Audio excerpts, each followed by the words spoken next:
This tree-lined street in Sheffield, England is called Melbourne Drive, and that tan-colored brick building beyond the gate used to be called the Light Trades House. In that driveway right there, where the black VW is parked in this photo, at 10:50 p.m. on Friday, January 2nd, 1981, only the second day of the year, local police arrested a man and a woman in a car parked here. The woman, well known to local police, was a prostitute who had been arrested many times before. This area near Sheffield's red light district was known to be where sex workers often took their customers. The police had run the plates on the car and found they didn't match the vehicle, meaning either the car or the plates or both were stolen. After he saw the police coming toward him, but before he was arrested, the man from this car ducked behind an oil tank next to the Light Trades House building. The police brought this man, who initially gave his name as John Williams, to the station for questioning. Soon he gave them his real name, Peter William Sutcliffe, from West Yorkshire. At a different police station to which he was taken, Dewsbury, the police started noticing Sutcliffe's odd behavior and evasive answers. They started to think he might be the man that police forces all across northern England had been feverishly hunting for nearly 6 years, the notorious serial killer known as the Yorkshire Ripper. One of the policemen who made the arrest returned to the Light Trades House the next day. Behind that oil tank, he found a knife, a hammer, and a piece of rope that the suspect had hidden just before his arrest. On January 4th, during his second full day of questioning, Sutcliffe admitted to police that he was, in fact, the Yorkshire Ripper. The reign of terror was over. Sutcliffe had brutally murdered 13 women between 1975 and 1980, most, but not all of them, prostitutes. Wilma McCann, Emily Jackson, Irene Richardson, Helen Ritka, and numerous other women met their incredibly grisly ends at Sutcliffe's hands. Additionally, he tried to kill 7 others, and as with all notorious serial killers, there's speculation and some inconclusive evidence that his true body count is actually much higher. The capture of the Yorkshire Ripper occurred at the very beginning of 1981, a little more than 2 weeks later. On the night of January 17th to 18th, a fire broke out during a party at this house on New Cross Road in southeast London. The fire killed 13 people, ranging in age from 14 to 22, all of them black. The repercussions of this disaster, which I'll talk about in greater detail later, rippled outward throughout Britain and throughout the year 1981. Both the killer, Peter Sutcliffe, and the New Cross Road fire were connected in various complex ways to an immense tangled skein of hardships and tragedies that defined the history of the entire United Kingdom during that year, 1981. It was a huge, wicked problem of economic depression, political dysfunction, terrorism, poverty, repression by the police and the state, and even environmental disaster. Even punk rock, one of Britain's preeminent cultural innovations of the previous decade, was supposed to have been dead by 1981, though of course there is debate about that. As we'll see, the punk scene was quite vibrant, and the punk bands that were active that year had a lot to say about what was going on in British society. What is clear is that if you had to pick a calendar year that was the darkest and grimmest in Britain's last half-century, 1981 would probably be on most people's shortlist. As such, it's a fascinating,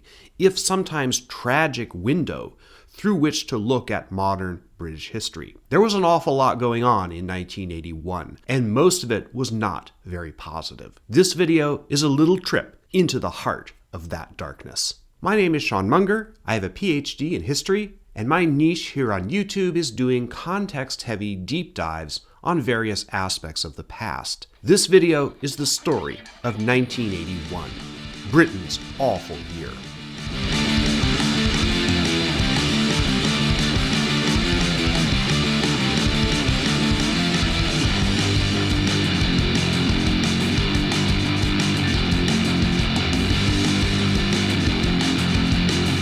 The fact that I've made this video should make it obvious that I do have an interest in what happens in Britain and its politics. Not long ago, on Ground News, I found this story involving UK Prime Minister Keir Starmer and his recent visit to the Auschwitz concentration camp in Poland. The subjects of the Holocaust and World War II, as you know, often come up on my channel. Ground News is a website and app that aggregates news stories from across the world and across the political spectrum. Let me show you how it works. On the website, we can see the story about Starmer's visit has been covered by 52 news sources, some leaning left, some leaning right, some in the center of the political spectrum. Ground News displays the political leaning of the sources covering the story. This feature, bias distribution, is instrumental in showing how the story is playing across the media landscape. If you click on bias comparison, you'll see that on the left of the spectrum, stories tend to link Starmer's visit to rising anti-Semitism in the UK in recent years and months. On the right, the sources focus on collective responsibility for the Holocaust, and they also tend to use more visceral descriptions of what happened at Auschwitz. Ground News has many other great features. I have categories of stories that I'm interested in, and under archaeology, I found this one about a heated spa found in the ruins of Pompeii, the Roman city buried by a volcanic eruption in 79 CE. I wouldn't have known about this fascinating discovery without Ground News. Ground News is a great tool to help you understand the information you read and cut through the spin and disinformation that's unfortunately now a feature of our media landscape. And Ground News can be fun too. So if you go to ground.news/Munger right now, you can subscribe through my link for 40% off the Vantage plan, which is the plan I use every day, or you can scan the QR code to get there. And for less than the cost of a coffee, you can stay informed and support my work at the same time. Now, back to the story of Britain in 1981. Both the story of Peter Sutcliffe, the Yorkshire Ripper, and the New Cross fire deserve a bit more detail. They are together our entry point into the darkness of Britain in the year 1981. Peter Sutcliffe was born in the town of Shipley, West Yorkshire, just after the Second World War in June 1946. Britain emerged from the war victorious but deeply hobbled. There were still years of food rationing and economic austerity that lay ahead. As is common with serial killers, Sutcliffe's home life was violent and abusive. He was sullen and maladjusted. In his adolescence and early adulthood, he jumped from one menial job to another, in tandem with the economic trajectory of Britain as a whole, which lost much of its heavy industry and its economic prosperity in the decades after the war. Sutcliffe became both fascinated with and repelled by prostitutes. In August 1969, he committed his first assault against a sex worker who he chased to a house and hit with a piece of a brick concealed in a sock. Sutcliffe was out that night with a drinking buddy, Trevor Birdsall, who didn't witness the assault, but who was in his car when Sutcliffe returned from it and told him about it. In November 1980, toward the end of the Yorkshire Ripper's reign of terror, Birdsall wrote an anonymous letter to the police telling him he thought his longtime friend was the killer.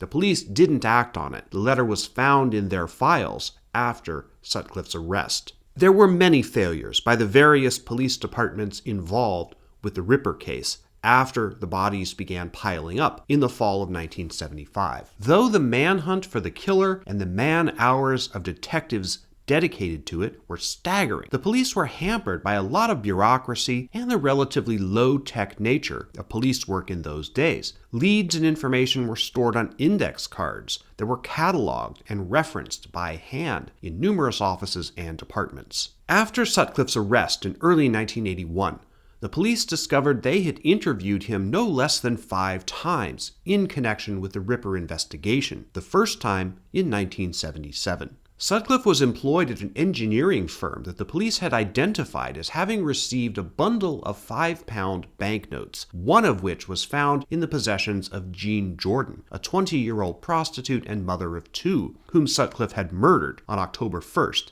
1977. His alibi was flimsy, but the police didn't follow up. There were several other near misses and a wild goose chase when the West Yorkshire police became obsessed with the sender of a series of cryptic notes and an audio tape referring to the crimes. This turned out to be a hoax. It wasn't Sutcliffe who sent those at all, but somebody else. Indeed, he was arrested in January 1981, largely by accident, by two cops working vice, busting sex workers and their clients on a busy Friday night. There is a connection between the Yorkshire Ripper case and the broader set of problems from which Britain was suffering in 1981. The UK was then mired in a deep recession, which I'll talk a lot more about later. Unemployment and inflation were at highs unseen since the immediate post-war era. Young women were among the hardest hit sectors of society. Several of Sutcliffe's victims were not full-time sex workers, but rather desperate working mothers or single girls who hit the streets to earn a little trickle of money just to make ends meet in an unusually rough and unforgiving economy. The New Cross fire is a story just as tragic and infuriating as the failures in the Yorkshire Ripper case, if not more. On Saturday night, January 17, 1981, a party got going in this house on New Cross Road. The occasion was the shared birthday of two young women, Yvonne Ruddock, who was turning 16, and Angela Jackson, turning 18. There were 200 guests who attended the house party at some point that night. Basically, all of the people who attended the party were of Caribbean, West Indian descent. Reggae music was played all night throughout the gathering. In the wee hours of the morning of January 18th, with about 50 guests still in attendance, a fire started and swept through the house. The cause of the fire was disputed. The police favored the theory that the fire started inside the front room, possibly in an armchair, maybe during a fight of some kind. But those who were actually there tended to agree that there was a sudden explosion, and multiple witnesses reported that a car, an Austin Princess, pulled up to the house, a white man got out of it, and chucked a Molotov cocktail through the front window. Forensic evidence demonstrated that the window was broken from the outside just before the fire began. Many partygoers were trapped in the house by rising flames. Others made it to the upper floors and jumped from the windows. 9 people died that night, 4 more had life-threatening injuries and died in hospital within the next few weeks. 27 more were wounded. One young man who was there that night, Anthony Birbeck, took his own life 18 months after the tragedy. The black community of southeast London were unanimous and certain that the fire had been a racially motivated attack, a deliberate massacre. The police were reluctant to confirm this, and despite the strong evidence that this theory was in fact correct, the press generally portrayed it as a mystery, incapable of being established one way or the other. But the New Cross fire was a galvanizing moment for the UK's black citizens.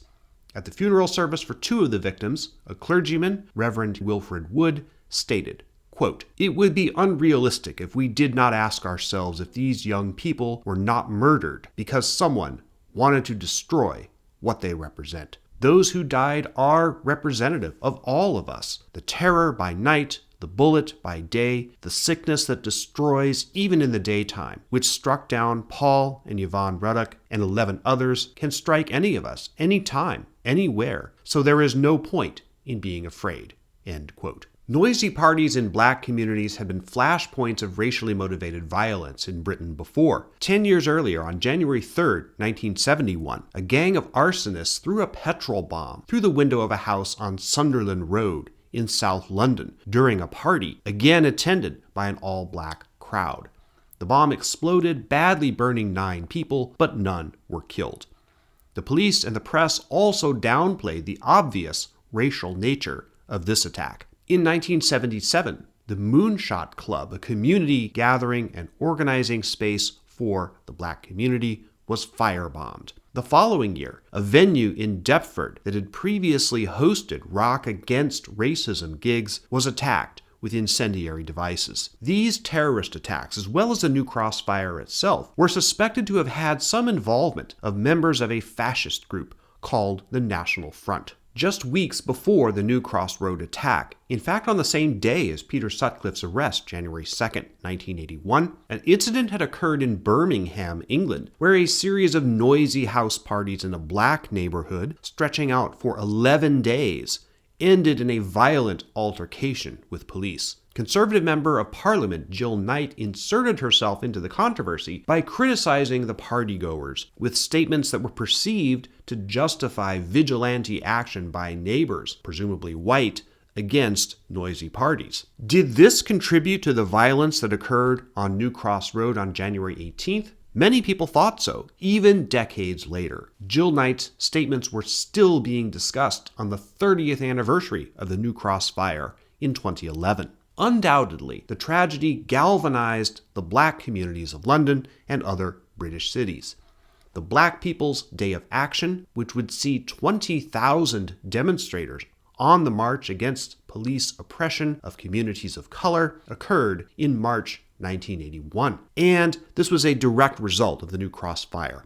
I'll say much more about that event in an upcoming chapter. 2 official police inquiries into the New Cross tragedy, one in 1981, another in 2004, declined to settle on a specific cause, much less name a perpetrator. The New Cross deaths remain officially unsolved and an open wound whose pain persists to this day, more than 40 years later. I am not done with this subject, but we need to move on to something else.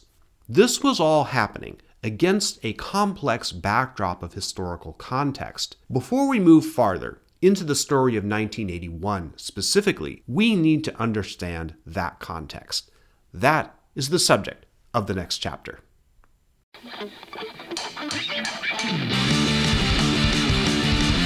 The UK in 1980 and 81 was, in a word, a mess.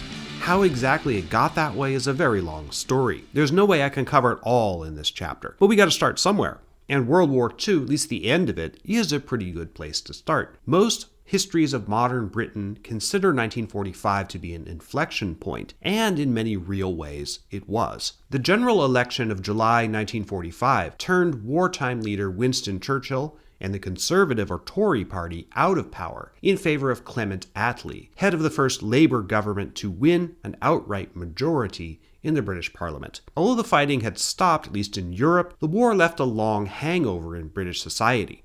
I already mentioned rationing, which continued on some goods until 1954, until 1958. In the case of coal, the British government, which had depended on American Lend-Lease aid during the war, was broke. Tens of thousands of units of housing had been destroyed by German bombs, and it took a long time for some of the rubble to be cleared and new housing units built. In addition to recovering from the war, the Labour government of the late 1940s set about establishing the social services of a welfare state, most notably the National Health Service, which began in 1948. This was a big ask at a time when the UK was short on funds and the economy was still depressed. Notably, though, many of the innovations of the post-war Labour government, such as the NHS and the nationalization of many industries and services, quickly got written in to the basic social contract in post-war Britain, respected even by successive Tory governments, at least up until Margaret Thatcher's. At the same time this was going on, Britain's overseas empire was disintegrating. India, once the jewel in the crown of the British Empire, became independent in 1947, and various other former colonies became independent in subsequent years. A long process of decolonialization that lasted literally until the 1990s, though the biggest burst of it was in the 1960s. One of the effects of this was immigration. People, especially people of color from the UK's former colonies, migrated to Britain in the 1960s and 70s. Immigration, which as a political and social issue always had a divisive racial edge to it, was part of how the black communities that were so marginalized in 1981 came to be what they were. Many people of African or Caribbean descent had come to live in Britain's urban areas, which were undergoing a transformation as the UK deindustrialized to a large degree in this same period. If you've ever seen the comedy film The Full Monty, which was made in 1997, it vividly sets up deindustrialization as a backdrop to the story by beginning with clips from a documentary made in the early 70s, showcasing the social and economic paradise that England's industrial centers were supposed to be. That was a bit of a stretch, even in 1972. The collapse of Britain's heavy industries like steel was well underway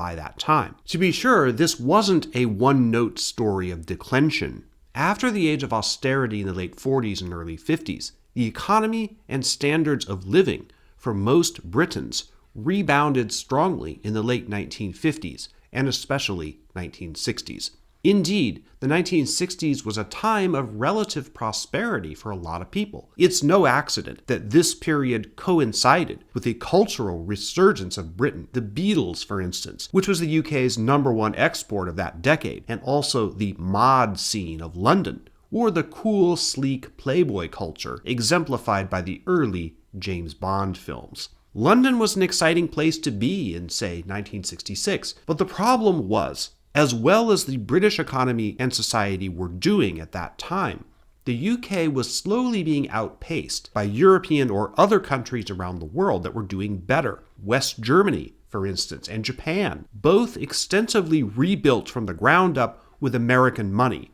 from the Marshall Plan. A big slowdown in economic terms and standard of living was coming, and it hit in the 1970s. Things were unsettled politically, too. Labour got back into power in 1964, then turned out again in the 1970 general election. The new Tory Prime Minister, Edward Heath, negotiated the UK's entry into the European Economic Community, the forerunner of the European Union.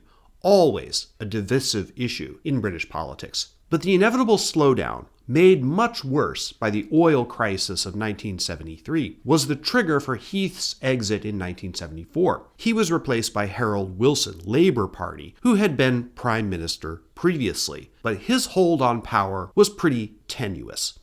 There were two general elections in 1974. This period, the early 70s, was also marked by the Troubles in Northern Ireland, which I'll discuss in more detail in the next chapter. In 1976, Wilson resigned suddenly, in part because of his worsening health, which couldn't have been made better by the problems the UK was going through at that time.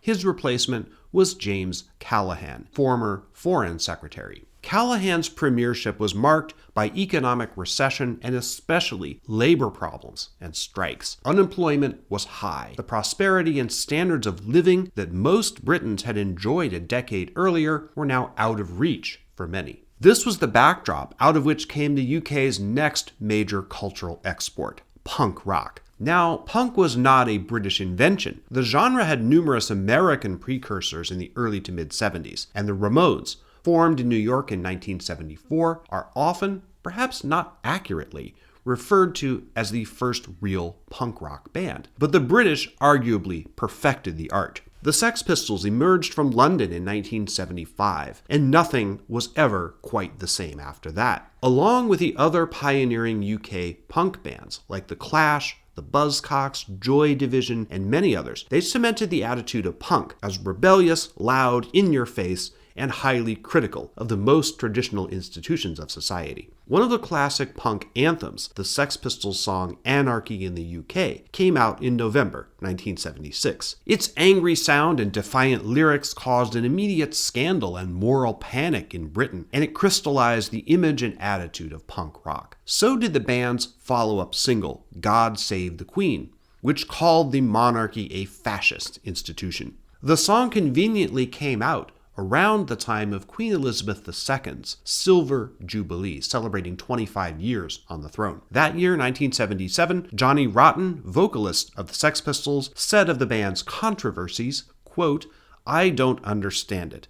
All we're trying to do is destroy everything." Callaghan, prime minister during this time, was desperately trying to hold down inflation, which was running at a staggering 26% in 1975. It came down after that, but his government's fiscal policies to control inflation put them into conflict with Britain's unions, particularly the TUC, Trade Union Council, which wanted significant pay raises for the workers in their unions. In 1978, there was a great deal of mishigas involving pay raises and government limits on them. I won't go through it all, but suffice it to say, Callaghan found himself at odds with most of Britain's powerful union leaders. To make matters worse for himself, he had decided not to call a general election for the fall of 1978, which everyone had expected him to do. He thought Labour could get through the winter and emerge stronger for an election in the spring of 1979. That turned out to be a bad move politically. The fall and winter of 1978 was exceptionally severe across the UK. There was a rail strike, then a truck driver's strike. Because most consumer goods were distributed throughout Britain by road, this translated into the prospect of shortages for ordinary people, including stuff like heating oil at the height of a terribly cold winter. Now, I say the prospect of shortages because, although some goods did run out, the actual effects were less than the press and the public had been fearing, but politically, the damage was done. One of the trades that went on strike in early 1979 was trash haulers.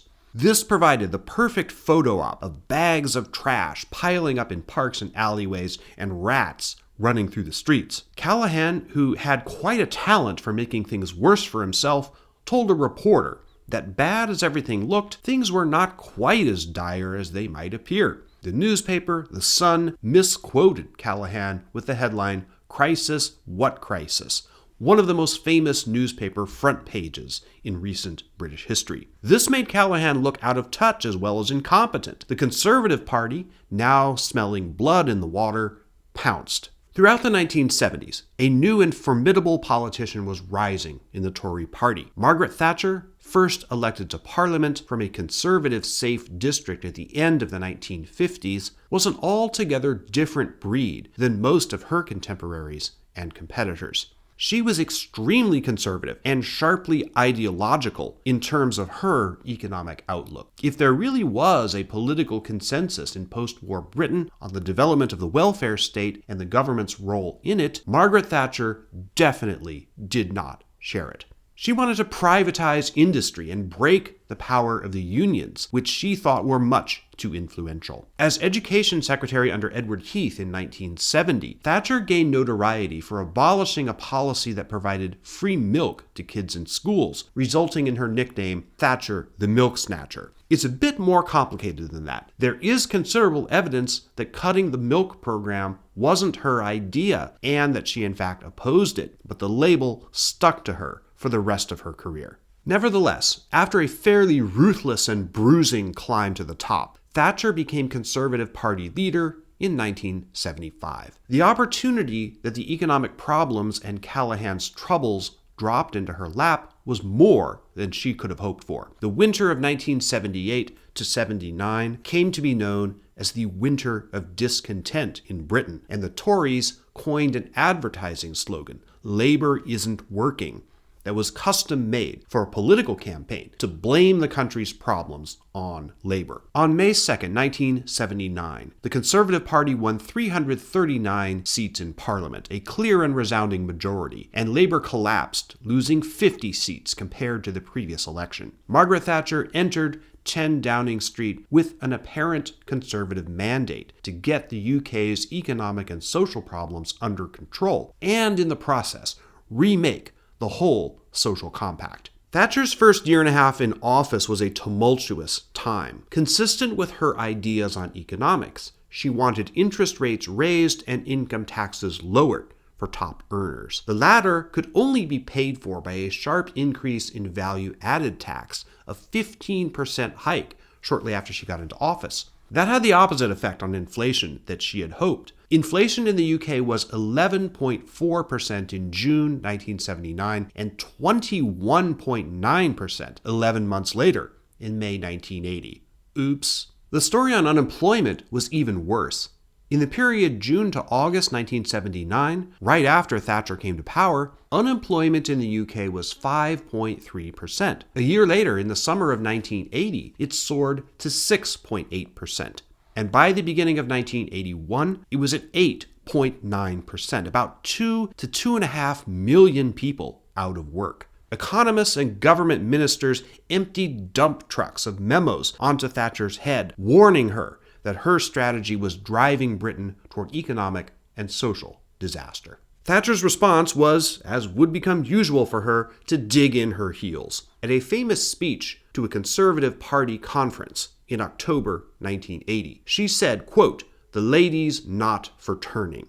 She continually gave the impression that the UK was ailing and had to swallow bitter medicine in order to get better. She was administering the medicine. That impression wasn't doing her any favors. By the beginning of 1981, Thatcher's government was generally unpopular with the public, and many political observers expected a Conservative defeat in the next election, or even that Thatcher might be forced to resign before it. I'm going to turn to a closer look at Thatcher's problems later in this video. British punk rock, at least in its classic form, was thought to be dead by this time. Though, as we'll see again later in the video, there is very good reason to dispute this conclusion. Nevertheless, rock historians speak of a great schism in punk during this period, a split between hardcore and new wave. The Sex Pistols broke up in 1978, famously announcing their dissolution at a show at the Winterland Ballroom in San Francisco. The breakup of the Sex Pistols was followed by the arrest of bassist Sid Vicious for the murder of his girlfriend, Nancy Spungen. Then, a few months later, in February 1979, Vicious, who'd been born Simon John Ritchie in Lewisham, England, died suddenly, an event that marked a major milestone in the devolution of British punk rock. But obviously, it wasn't the end of it. This is the context. Something else was going on in this period that's vitally important to the story of 1981 in Britain, and which I've barely mentioned so far: the Troubles involving Northern Ireland. That subject gets its own dedicated chapter, and it's the next one up.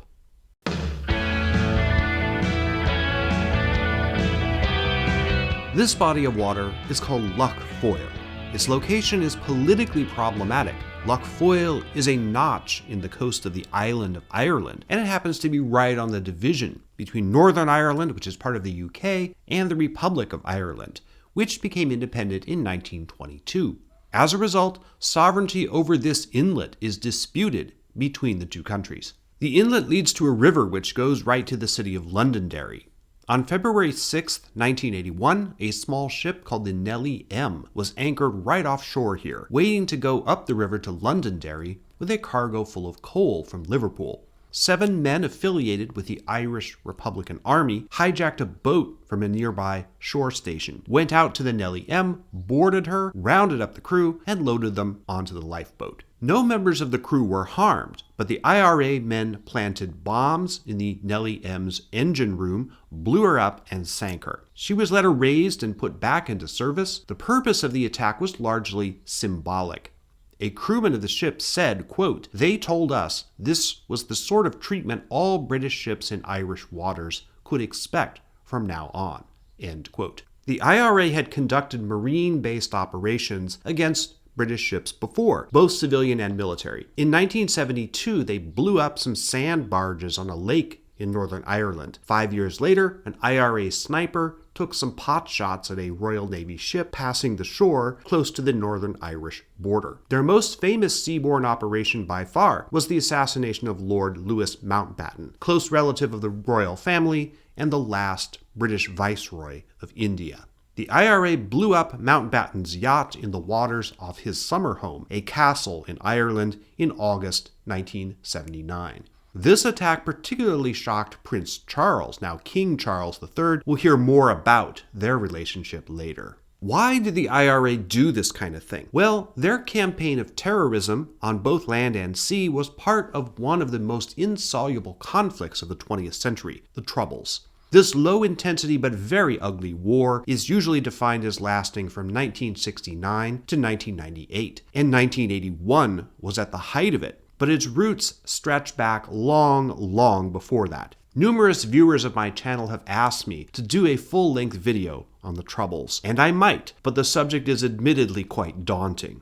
Anyway, here is a capsule summary. The English had been mucking around in Ireland since the Middle Ages, and the Irish never stopped resisting them. When the Reformation happened in the early 16th century, thus opening up a divide between Catholics and Protestants, the Ireland situation gained a strong sectarian character. One strategy for subjugating the island was to encourage English aristocrats, Protestants, to settle in Ireland by granting them lands there.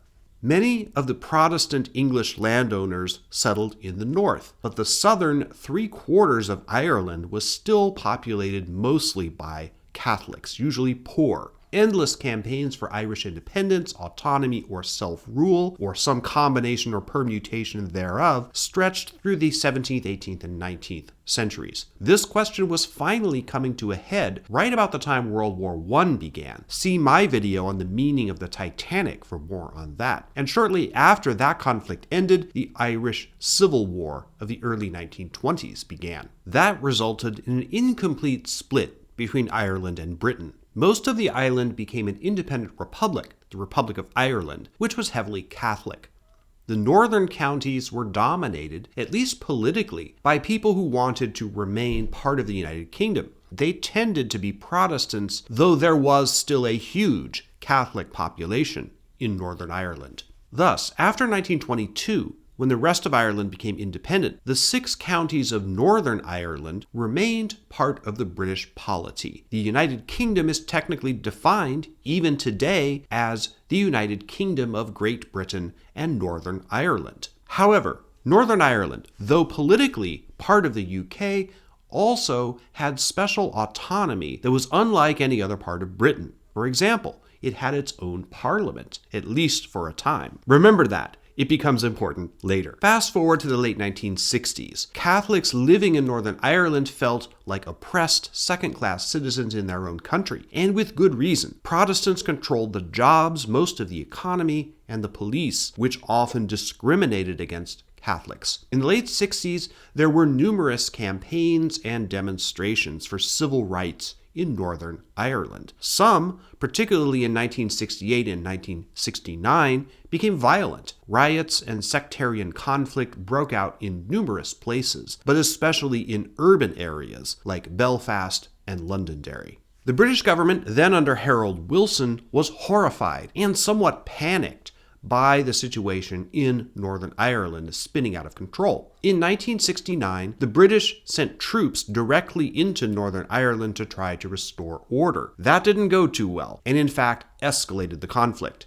Now, in addition to a sort of low-level civil war between Catholics and Protestants in many parts of Northern Ireland, there was an anti-colonial war of Irish nationalists versus what they saw and had always seen as military occupation of their country by the British. The armies involved in these two overlapping wars had existed long before 1969. The Irish Republican Army, or at least a form of it, had existed since 1913. It sprang up as the opposite number of a group called the Ulster Volunteers, formed in 1912, who opposed giving Ireland any form of autonomy or home rule.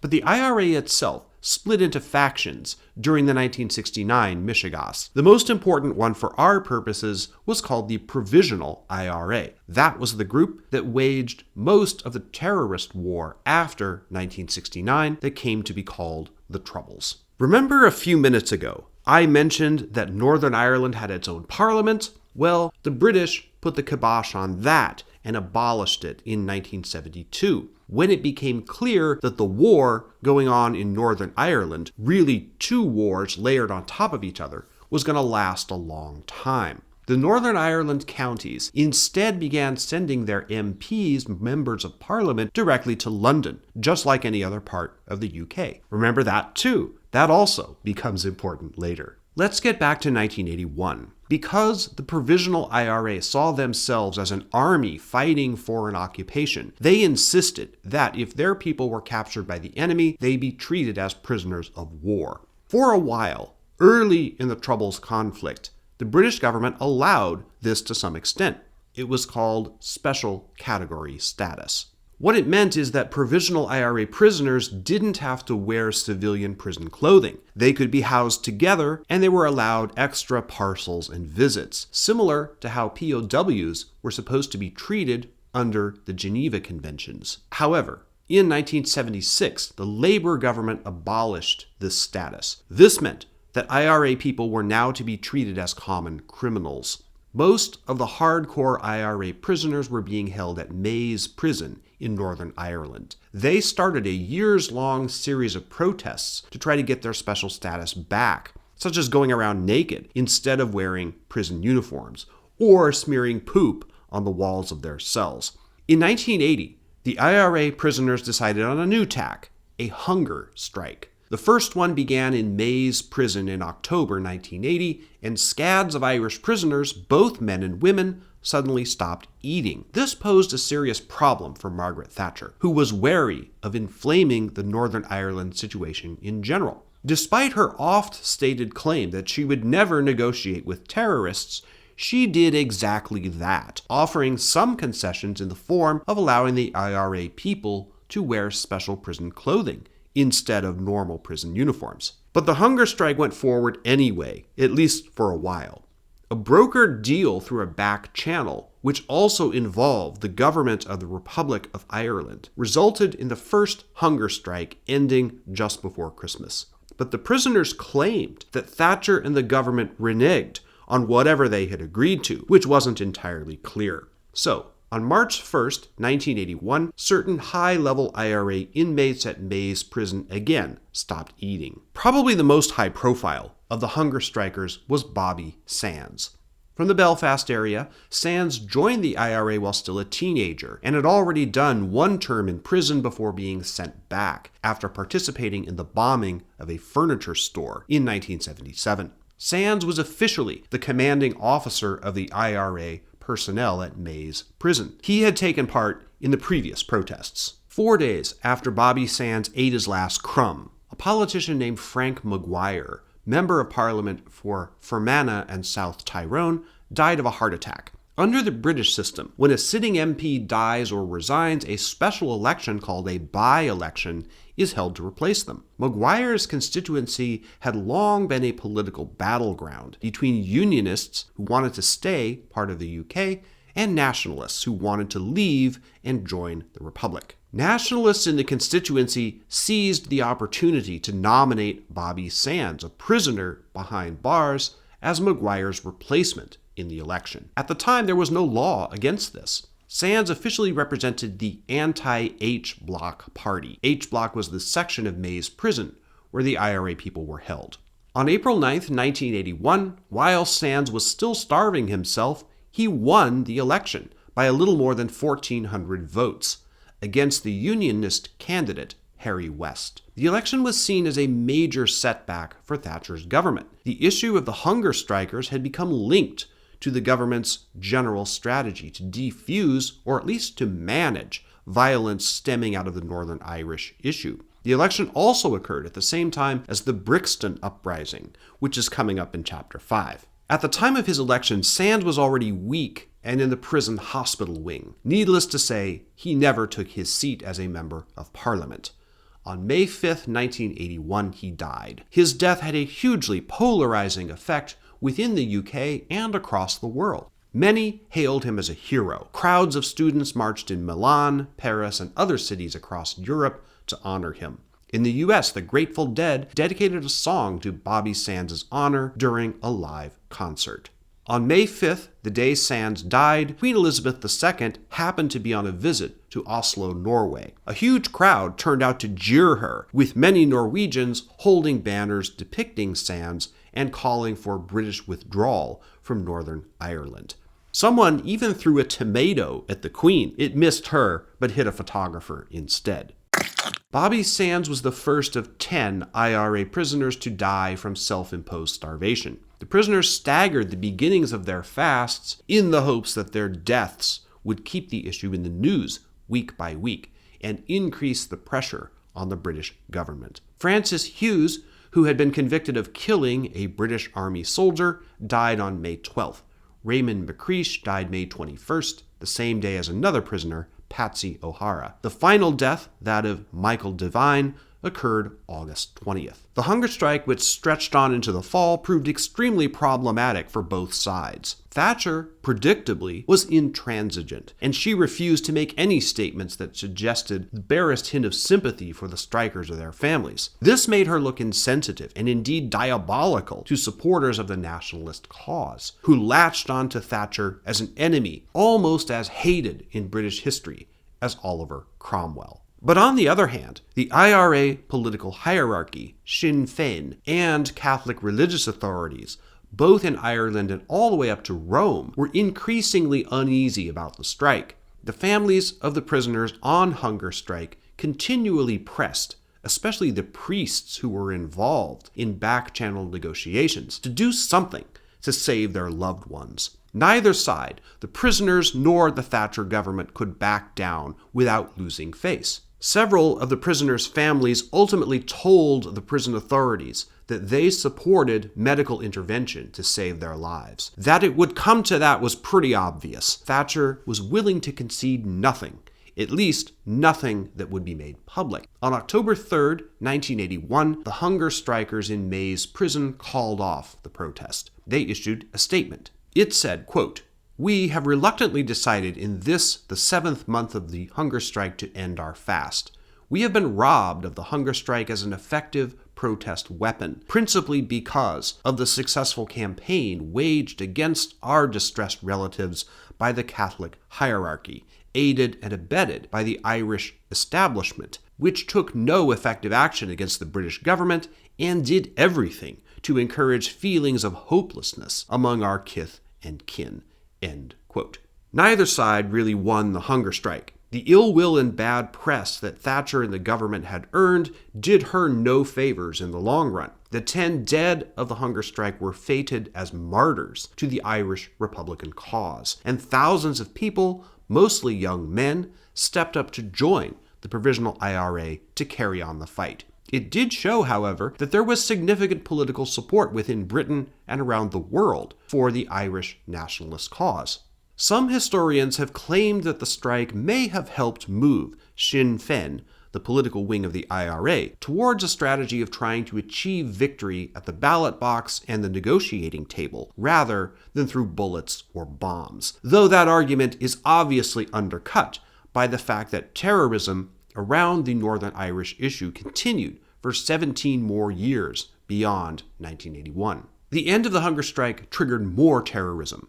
A week after it was called off, on October 10th, 1981, a cell of Provisional IRA hid an improvised bomb full of nails in a laundry truck parked outside the Chelsea Barracks, a British Army post. 2 people were killed and 40 injured. A week after that, the IRA blew up the car of a British Army general. He survived, but lost a leg. More bombings occurred later in October and the following month, November, against British military personnel and targets. In February 1982, the Provisional IRA carried out another attack against British shipping in Lough Foyle, and the cycle went on and on. The Troubles was a war that tended to be self-sustaining because each new outrage had to be answered by another act of violence. There was certainly no end in sight in 1981, and indeed during that year, the conflict arguably reached one of the several points that could be called its peak intensity. This was just one of Britain's problems that made 1981 such a nightmare. But let's go back now to some threads connected to the story of the New Cross fire, which led into other critical events of that year.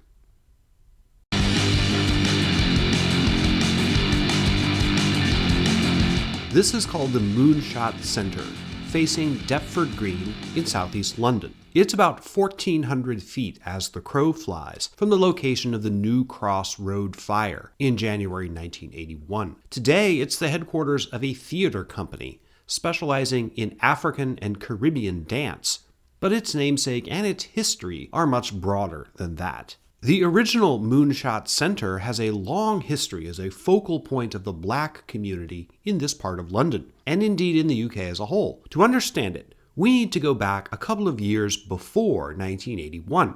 It was founded in a different location not far from here in 1971 by a woman called Sybil Phoenix, who was born in British Guiana. The Moonshot Club, which is what it was called then, was a gathering place for black youth. It was hugely popular. Over 500 people would attend events there on some nights.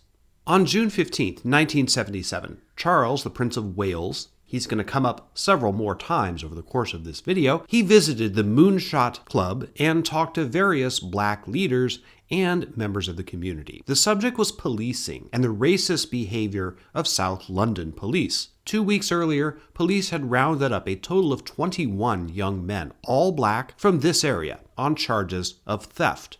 The roundup had political implications. The arrestees had been under police surveillance for some time, and several were prominent members of left-wing political organizations, such as the Socialist Workers' Party.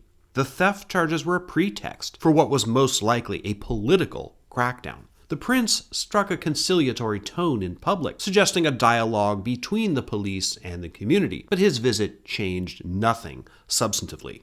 This is called Clifton Rise. It's at the edge of the park, on the other side of which is the new Moonshot Center where we just were. In the summer of 1977, a series of demonstrations and counter-demonstrations by various fascist groups affiliated with the far-right National Front and anti-fascist groups who opposed them culminated in a pitched battle in the streets in this area on August 13th, known as the Battle of Lewisham. 111 people were injured and over 200 arrested. The National Front, officially founded in 1967, was a union of various British fascist groups.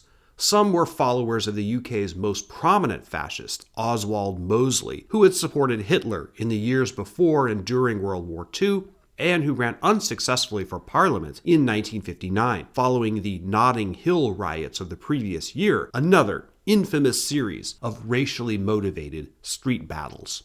The Battle of Lewisham was hardly the end of it. In December 1977, the original Moonshot Club was itself destroyed in a firebombing attack. There were reports that the attack had been discussed at meetings among National Front members before it happened. The Moonshot Club was rebuilt and reopened.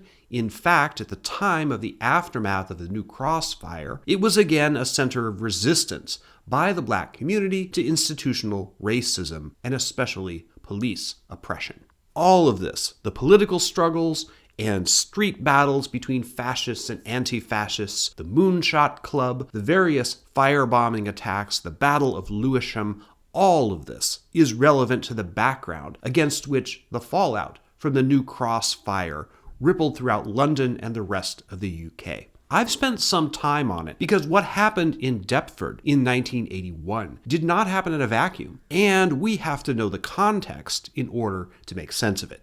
Let's get back to 1981. In Chapter 1, I mentioned the police investigations of the New Cross fire. Despite all the context I've just given you, and the clear evidence, both eyewitness testimony and forensic findings, that the New Cross fire was a racially motivated firebombing attack, the police simply refused to follow up. An inquest returned an open verdict. The families and friends of those who died at 439 New Cross were outraged. The high death toll of the fire meant that the tragedy reached deeply into the entire Black and Caribbean West Indian community in London. Meetings were held at the Moonrise Club, among other places, to plan a response. A slogan began to appear on t-shirts and handbills around southeast London. 13 dead, nothing said. A man called Darcus Howe, a former member of the British Black Panther movement and editor of the magazine Race Today, worked with numerous other activists to plan a protest march throughout London to demand accountability from the authorities.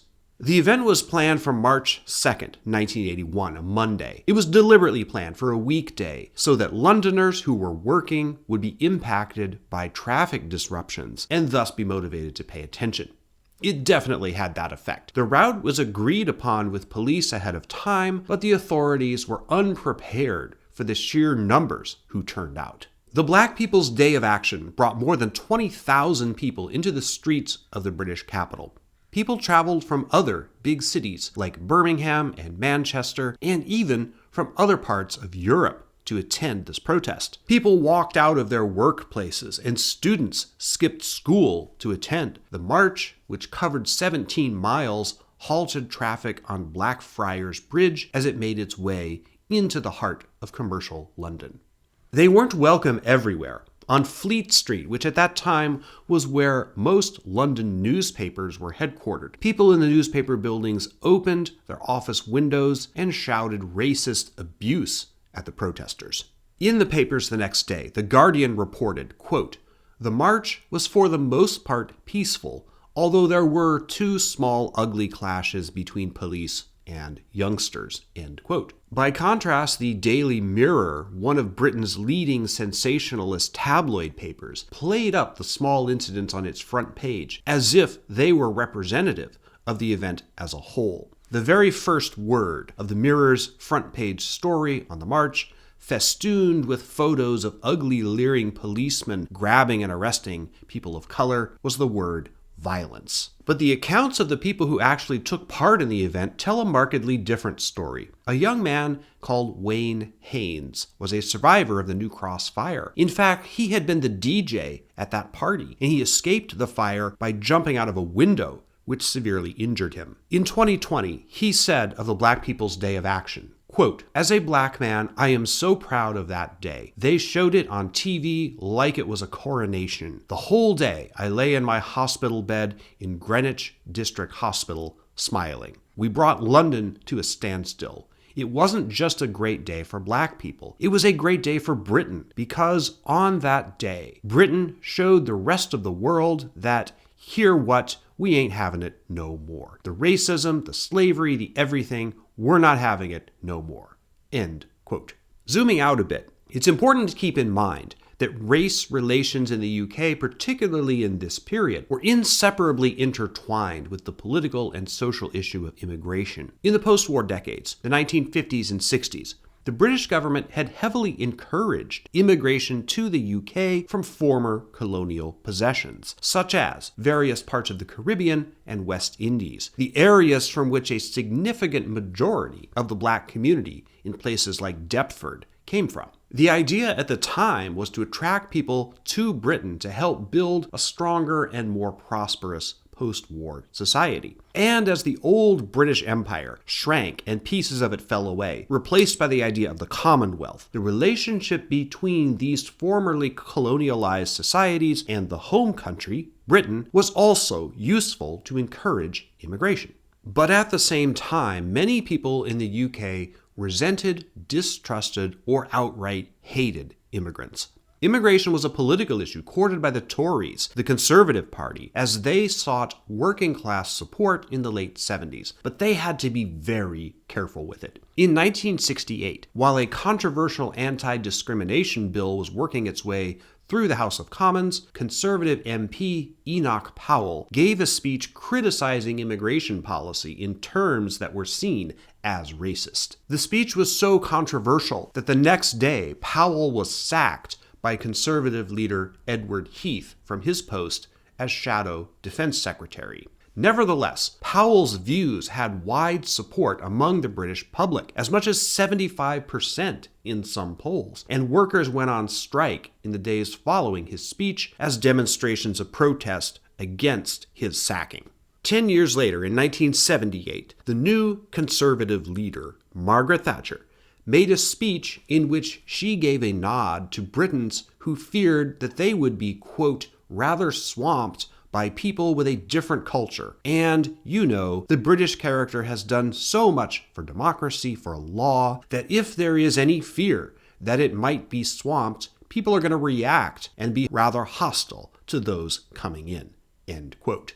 One of the main grievances in the black community against the police was that they, especially young black men, were targeted by police who had the legal right to stop and search them on the mere suspicion that they intended to commit a crime. This right, generally known as the sus law, went all the way back to the early 19th century. But in the spring of 1981, in the politically and racially charged climate that followed the New Cross fire and the reactions to it, police in some parts of Britain sought to make new use of their search powers. In early April 1981, police in Lambeth another part of South London, embarked on a secret project called Operation Swamp 81. The idea was to use a squad of plainclothes police to go around and stop people in areas of high street crime, arresting those who they suspected might be in possession of stolen property. The word swamp in the title of this program was probably deliberately intended to refer to Thatcher's speech, which had caused an uproar at the time. Operation Swamp got going on April 6,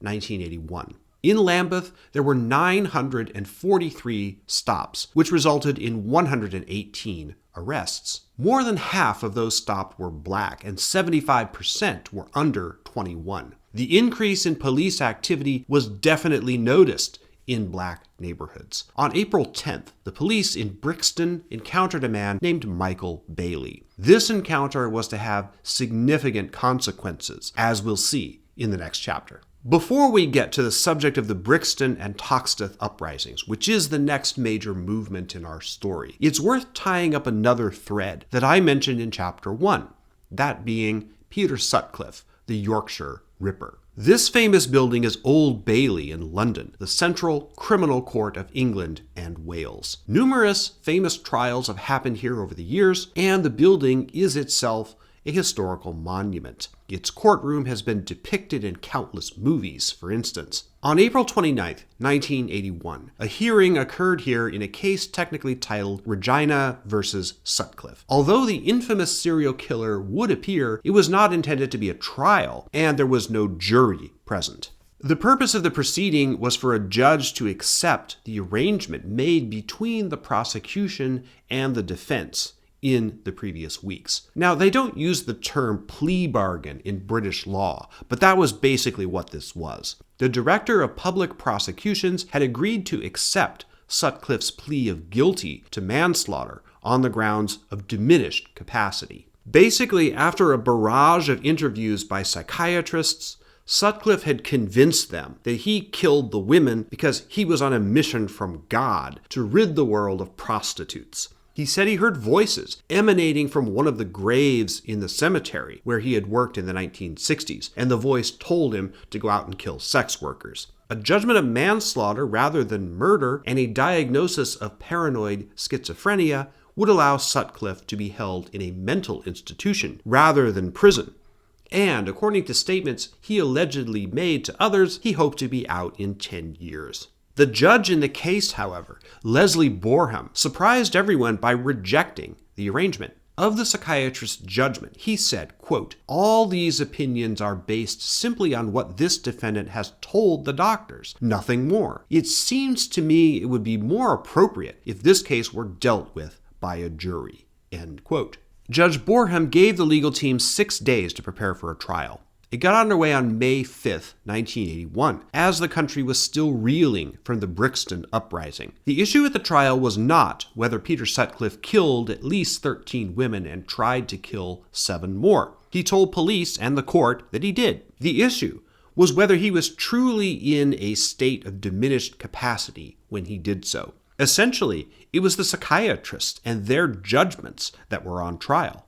After a 2-week trial, the jury came in with verdicts of guilty. The prosecution had skillfully demonstrated how Sutcliffe's actions and his statements to the police demonstrated that he conducted the murders and assaults in order to satisfy a sexual motivation, and not because he was on some sort of twisted mission from God. The judge gave the Yorkshire Ripper 20 life sentences. Under the British legal system, it's actually fairly rare for a criminal to truly serve life behind bars, but the judge made it clear that he meant it in this case. He said, quote, "I believe you are an unusually dangerous man. I express my hope that when I have said life imprisonment, it will mean precisely that." End quote. A few minutes ago, I mentioned a man named Michael Bailey. As we move into the next chapter, involving what happened in Brixton, Toxteth, and various other places in 1981, possibly the single darkest chapter in our story, let's start with him.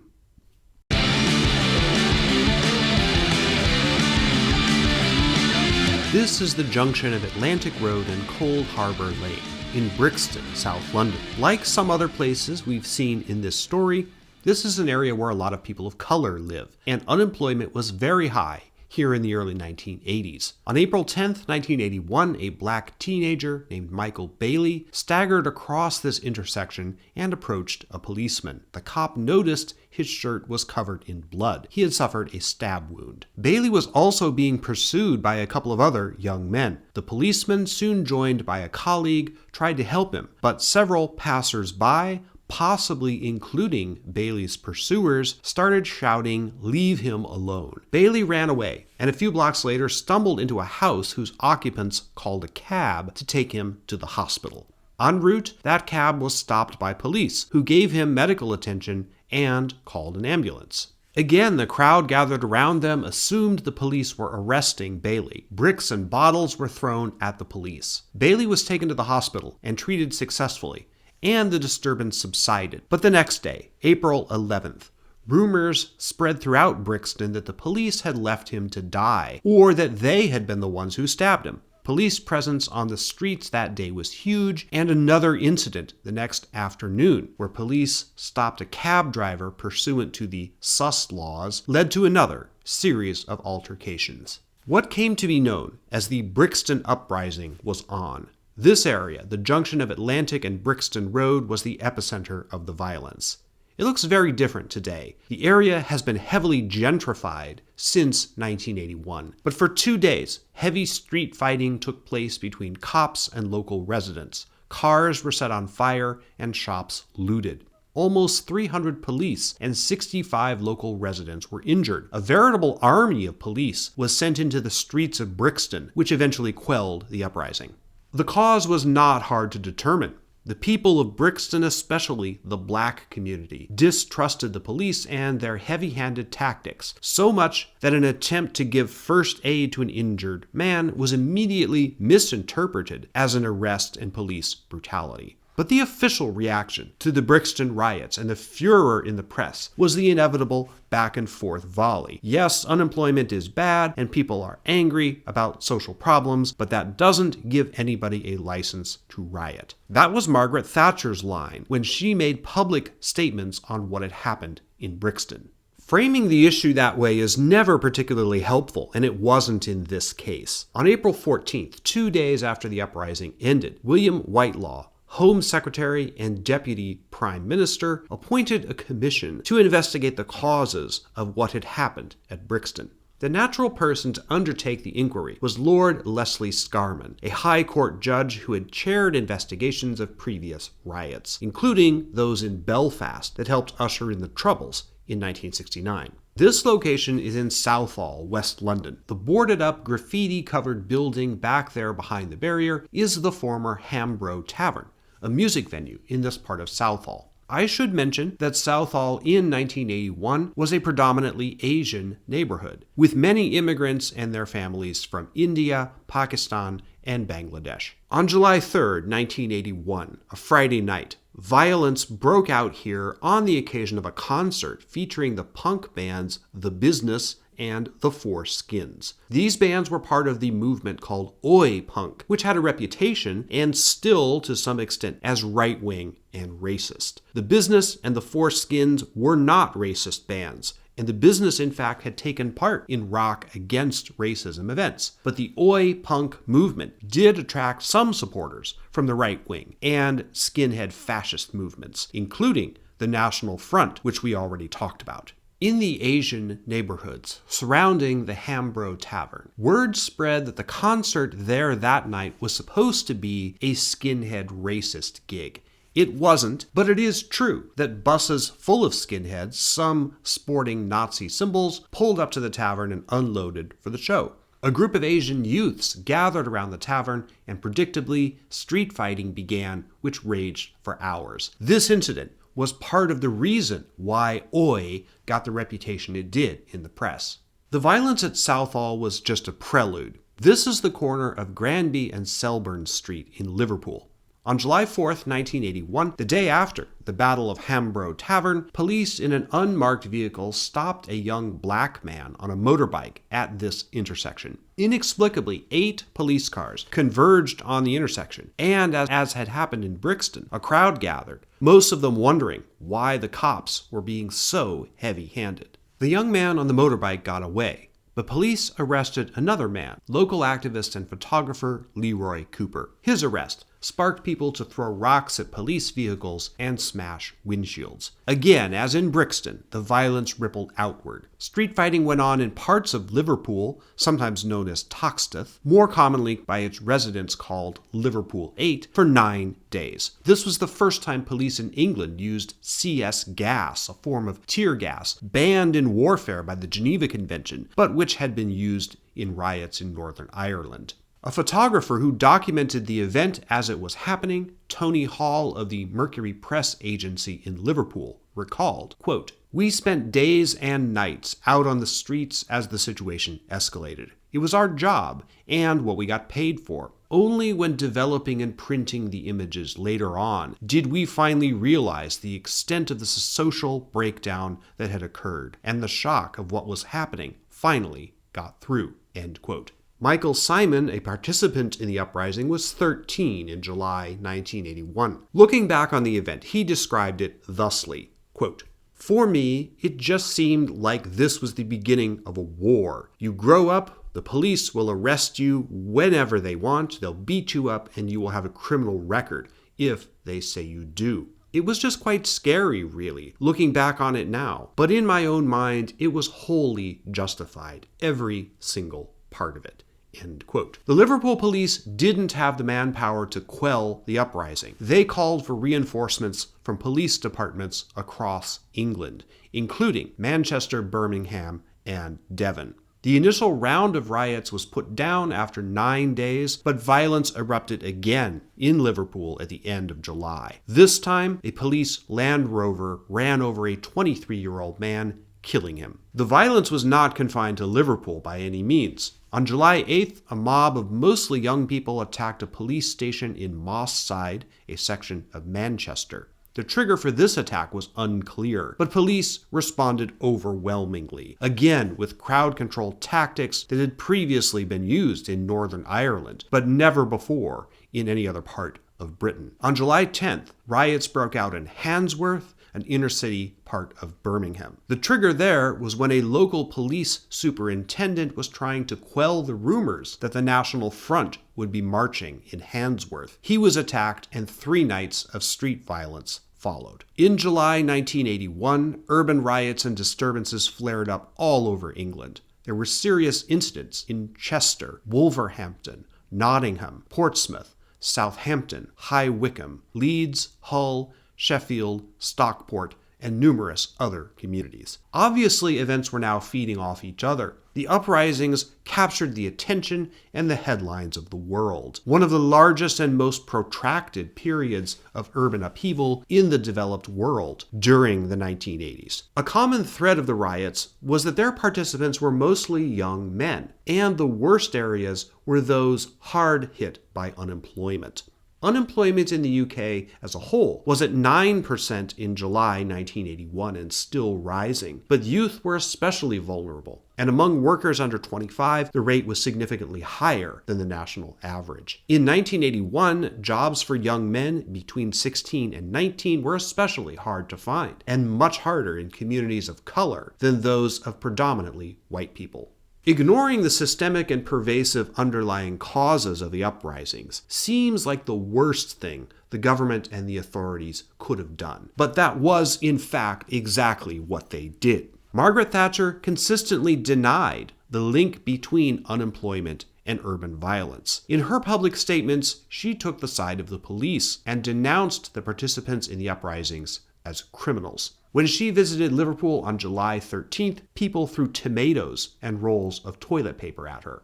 She called for a restoration of an old law called the Riot Act, originally passed in 1715, in which Crown authorities could declare any group of 12 or more people a riot that could be put down by force. This law was the source of the phrase in the English language being read the Riot Act, but the last time it was actually used in Britain was in 1919, and it was repealed in 1973. Thatcher blamed everything but government policies for the disturbances, and resisted the idea of doing anything about their causes. She said, quote, "We have poured money into big employments in Merseyside, Liverpool, a failure. We have a whole generation brought up on 5 hours a day of TV," End quote. She came off in the press not merely as insensitive and heartless, but actively cruel and ruthless. One of the many reasons a generation of Britons, especially young people, came to loathe Margaret Thatcher with the intensity of 1,000 suns.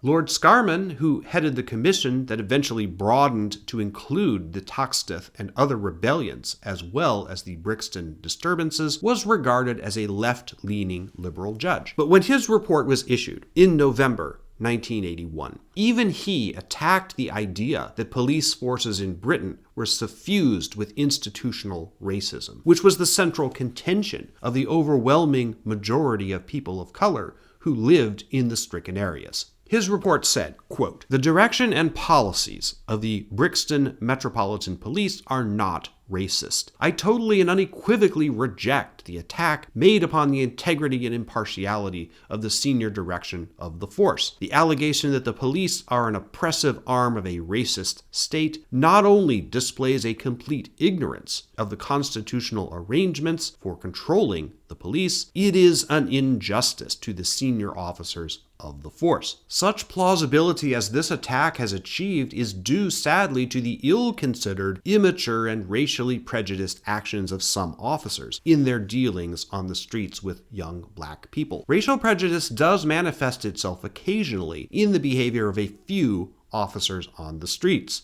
End quote. It's not surprising that Scarman took this tack. It would have been surprising if he hadn't. The state is generally unable and unwilling to recognize systemic prejudices within itself. It's easier to simply pretend they don't exist. Blaming the violence of April and July 1981 solely or primarily on the individuals out there in the streets, as if it was caused by failures of moral character on an individual and personal level, rather than as a collective response to systemic problems, conveniently absolved the authorities of complicity in it and focused attention on the participants themselves.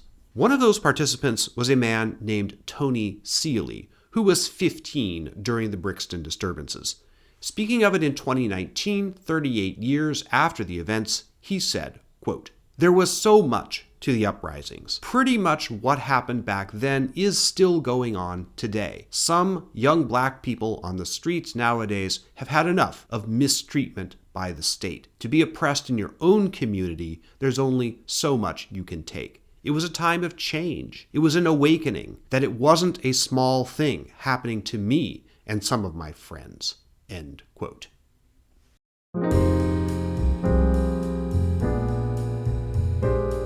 We're dealing with some heavy stuff here, and this is a long video, and I think we need a bit of an intermission. Here are a couple of quick housekeeping items that I'd like to take care of. A lot of research went into this video. I've put a list of some of my sources used both in the description and also in the credits that appear at the end. I say some of my sources because in addition to the major books and articles which are listed, I consulted probably over 100 contemporary articles from British newspapers in 1981. Listing all of those individually would be impossible, but thanks newspapers.com. I also want to give a shout out to a fellow YouTuber who helped me out a lot, that being Rob of the Rob's London channel. If you haven't seen it, Rob has a great channel where he explores the geography and history of not just London, but various places in the UK, from monuments to pubs to natural features. His lengthy episode on the 1666 Great Fire of London is one of my favorites. Rob provided a lot of the original footage of London locations that you see in this video.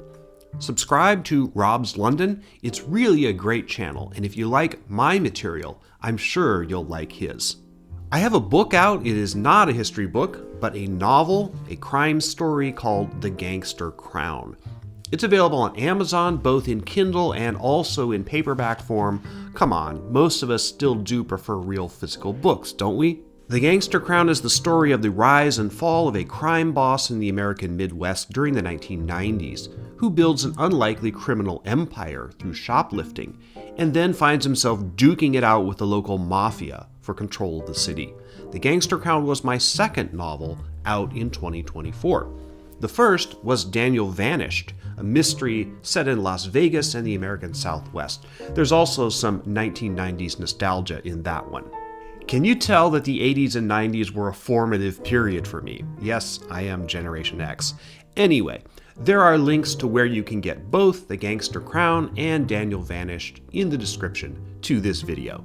There was a placard at the beginning, and I'm going to say it again at the end, but there is a members-only version of this video, which is not interrupted by ads. No, not even this pitch, and which contains some expanded material that I couldn't put in the version that appears on the free channel. If you become a member, there's one tier, $5 a month. You'll get access to some members-only perks, and you'll be supporting my work. Are you ready to delve back into the heart of darkness? Let's get back to the story of 1981, and we'll resume by talking about punk rock.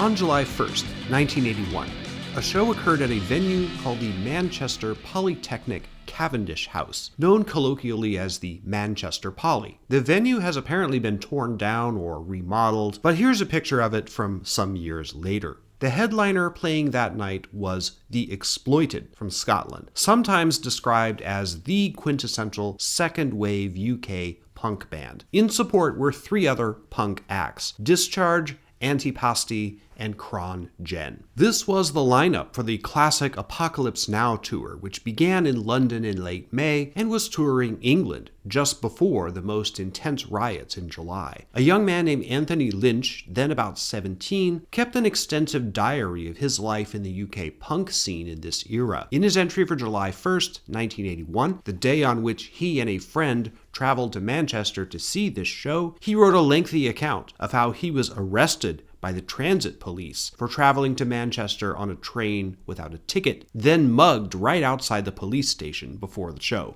Of the show itself, he wrote, "The Exploited came on last. I went down the front and sat on the stage. They played really good. They got the crowd really going, and a stage invasion came during the encore of the set, but The Exploited kept on playing till the end. After they left the stage, I left the Polytechnic and I went outside, and who should be outside but Discharge hater Gary Bushell. He was a journalist for the English music paper called Sounds, and he was chatting to people outside about the gig. And he asked me who I came to see. I said Discharge, and he said, I don't know what they're singing about. I can't understand them." End quote. Here is what that exact reporter, Gary Bushell, wrote for Sounds magazine after this particular gig. Quote, "The healthiest thing about punk is there's no more heroes anymore. If you're no good, you're junked. No resting on the laurels, and there's a whole army of new talent bursting to break through. You want names? Check out Blitz, Conflict, The Partisans, The Strike, The Ejected, The Bomb, Skin Disease, Attack. For the bands, the problems are obvious. The solutions harder to come by. Self-activity is an important key, forming your own labels if necessary, because the majors are really out to lunch. Don't rely on punk tradition. Be adventurous. Don't make a cult of yourselves. Stand up and think for yourselves. Tear down the walls. Aim for the mainstream without compromising your principles. Aim for the jugular." End quote. This was the ethos of punk music in 1981. The golden era of punk, epitomized by the Sex Pistols, was supposedly dead, but a second wave of punk was rising in the early 80s. The punk scene was developing a harder and faster sound. Hardcore punk was beginning to take shape, but there were still echoes of the classic 70s punk scene still around, such as the UK Subs and the Anti-Nowhere League, both quite popular during 1981. I spent some time on the Manchester Poly show of the Apocalypse Now tour because it's a vivid example of what the UK punk scene was like in 1981, and also because of how it converged in time with some of the threads we've been talking about in this story. The Manchester Poly show was 2 days before the Battle of Hambro Tavern in Southall, and 3 before the incident that began the Toxteth Uprising. Many in the punk scene, and the journalists who covered it, drew parallels between the angry themes of the punk bands and the grievances that were igniting England's cities. Indeed, Waddy Buchanan Frontman of the Exploited said this of the riots, quote, "Kids are fed up. If they've got naught to do, they'll do something stupid, like vandalize or something. If kids go straight from school to the dole, it's not their fault, is it? They can't go out and get a job. The government creates boredom, and there's no way you can protest about it. Punk today is the backlash of reality." End quote. This is why the punk scene in 1981 is critical to understanding what was happening in Britain in that year, as stated by historian Matthew Worley. Quote, "Punk tapped into real and media-refracted stresses within the social fabric: industrial conflict and police brutality, youth cultural rivalries and political extremes, unemployment, and substance abuse. For every government report on violence at rock concerts, glue sniffing, or inner-city policing, punk offered cultural supplements that aspired to Joe Strummer's conviction that the truth is only known by gutter snipes." End quote. Joe Strummer was, for the record, lead vocalist for The Clash. 1981 was full of important and groundbreaking punk releases. The UK subs released Diminished Responsibility. There was the tellingly titled Punk's Not Dead by The Exploited and Why by Discharge, Demolition War by The Subhumans, Streets of London by the Anti-Nowhere League, a #1 UK indie single, Leather, Bristles, Studs, and Acne by GBH, and numerous others. Though less firmly wired into the political and social developments in Britain, another musical movement was on the rise in this period, concurrently with the second wave of punk. That is, of course, the new wave of British heavy metal. Metal, and particularly British metal, had an embryonic phase in the 1960s and early 70s, with pioneering bands like Black Sabbath and Led Zeppelin. Everyone knows that story. But, similar to punk, the metal world was transformed by the economic and social upheavals of the 1970s in the UK, and a new form of metal emerged by the end of the decade. Iron Maiden was formed in East London in late 1975, but they came to the world's attention with the release of their first album, self-titled, in April 1980. Their second album, Killers, came out on February 16, 1981, and spent 8 weeks on the UK charts. The band toured extensively during the year in support of this album. For example, you could have seen Iron Maiden and opening act Praying Mantis playing at the Rainbow Theatre in London on November 15, 1981, for £3.50, about $22 adjusted for inflation. Motorhead released its classic live album, No Sleep Till Hammersmith, in June 1981. It's been described as the greatest metal live album of all time, and was, in terms of chart positions, the career peak of Motorhead's success. Judas Priest had Point of Entry out in 1981. Black Sabbath had Mob Rules. Raven had Rock Until You Drop. Saxon had Denim and Leather. Ozzy Osbourne, Diary of a Madman. And, like the punk scene, there were many, many more. The new wave of British heavy metal was a major event in the history of the genre. Outside of Britain, some of the best-known metal bands of all time were formed in 1981. Metallica, Anthrax, Motley Crue, Slayer, Suicidal Tendencies, Pantera, Merciful Fate, Sodom, Napalm Death, and Savatage all had their origins that year, and all of them were influenced to one degree or another by what was happening in British metal at the time. Metal was different than punk.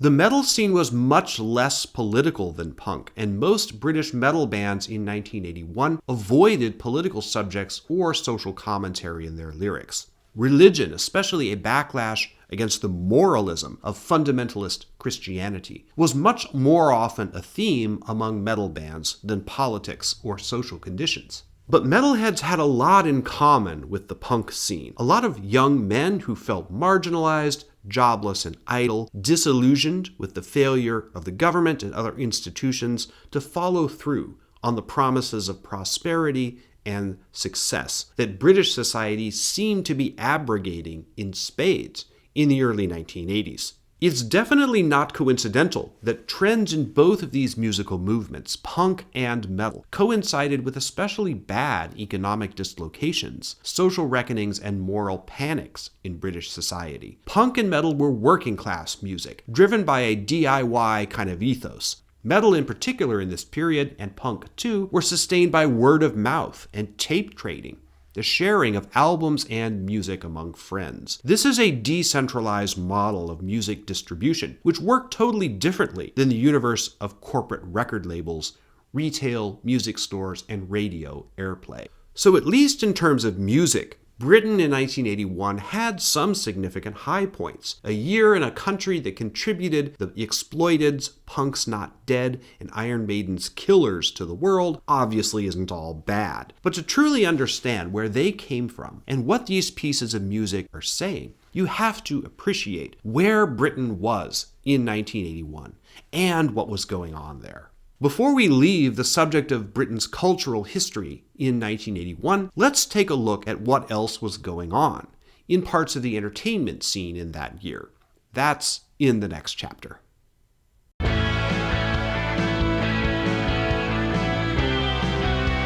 On February 12, 1981, Australian media tycoon Rupert Murdoch completed an intensive 3-week phase of negotiations to buy 2 of the UK's most prestigious newspapers, The Times and The Sunday Times, from Thomson British Holdings, the company of Canadian-born newspaper tycoon Roy Thomson, who had died in 1976. The deal was contingent upon Murdoch reaching agreements with the unions representing workers on the various presses. The importance of this corporate deal and its impact on the world simply can't be overestimated. This was 15 years before Murdoch formed Fox News in the United States, but his acquisition of some of the biggest papers in the UK was a precursor to that. Media consolidation has increased dramatically since 1981, and Murdoch's influence over how news has been reported in the English-speaking world has become so prominent that a James Bond villain was literally based on him.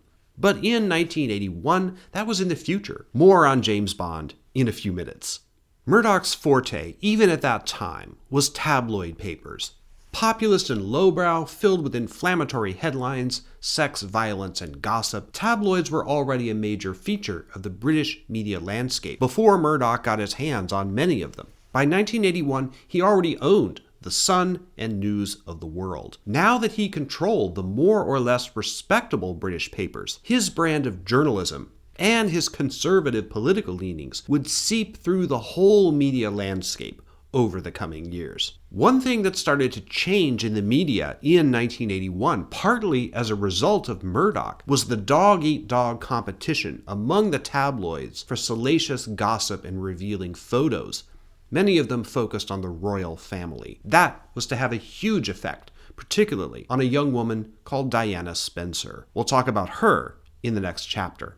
And much farther down the road, it would arguably contribute to her tragic death in 1997. But again, I'm getting a little ahead of myself. There were more highbrow forms of entertainment in the UK in 1981 than royal gossip and tabloid papers. I couldn't do a profile of Britain in that year without mentioning what was going on in London's West End. The legendary district of theaters, many with roots dating back to the 18th century or even earlier, was Britain's equivalent of New York's Broadway. With all the bad things going on in 1981, Londoners needed some diversion, and they could definitely find it in the West End. This is the Gillian Lynn Theatre, which in 1981 was still called the New London Theatre on Drury Lane. The current building was constructed in 1973, but theaters have stood on this site since the reign of the first Queen Elizabeth. On May 11, 1981, the Andrew Lloyd Webber musical Cats premiered here, directed by legendary West End director Trevor Nunn and with choreography by Gillian Lynn, for whom the theater would eventually be named. The original show starred legendary actor Brian Blessed. You may remember him from the campy 1980 Flash Gordon movie as the cat Bustopher Jones, and Elaine Page, famous for Evita as Grisabella. Cats had a hard time coming to the stage, as the original investors were somewhat reluctant. Their thinking was, who in their right mind would go to see a musical with a bunch of people dressed up in cat costumes, based on a book of poems by T.S. Eliot? Webber had to put up his house to make the down payment to the New London Theatre for the initial run. Of course, Cats was a massive hit and became a cultural phenomenon, giving the world, or depending on your point of view, inflicting upon it, the song Memory, one of the most recognizable tunes in the world. Cats ran for 8,949 performances, more than 20 years, with its final show at the New London on May 11th, 2002. The Cats phenomena may have been killed stone dead by the horrendous 2019 film adaptation, which was so bad that Andrew Lloyd Webber publicly disowned it. But that's a story beyond the scope of this video, thankfully. Here's another West End venue. This is His Majesty's Theatre, obviously called Her Majesty's Theatre, in 1981, located on Haymarket, and it's one of the most prestigious and famous theaters in London. In the second half of 1981, you could see Peter Shaffer's groundbreaking play Amadeus here, which had originally premiered at the National Theatre 2 years earlier in 1979. For the run at Her Majesty's, the role of Salieri was played by veteran actor Frank Finlay. The show was running concurrently across the Atlantic on Broadway, with Ian McKellen as Salieri and Tim Curry as Mozart. Speaking of Amadeus, during the first half of 1981, at this theater, the Fortune on Russell Street, a very small venue comparatively, you could see a one-man show called Mr. Lincoln, which starred Roy Dotrice. 3 years later, he would play the role of Mozart's father in the famous film adaptation of Amadeus. At the Piccadilly Theatre, located on Denman Street throughout 1981, you could see the play Educating Rita, starring Shirley Taylor, which was a big hit and had won many awards. At the Duke of York's on St. Martin's Lane in April 1981, you could see a play called Duet for One, starring Francis de la Tour and David de Keyser, both of whom won awards for their performances. Later in the year, at the same theater, there was a drama called The Beastly Beatitudes of Balthazar B., which starred Simon Callow, who, incidentally, would also turn up in the 1984 Amadeus film. At the Savoy Theatre, built a century before, in 1881, it was the first entertainment venue lit with electric lights. Throughout the year 1981, you could see a play there called House Guest. That starred Philip Stone, who is probably most famous around the world for his small but memorable role as Grady, the ghostly butler, in Stanley Kubrick's The Shining. There were a few developments in British television in 1981 worth a mention. The landscape of TV in the UK is quite different than in the US. As an American, I can't quite get my head around the fact that you have to pay for a license to watch TV in Britain. In 1981, the license for colour TV was £46 beginning in November. It was £34 previously.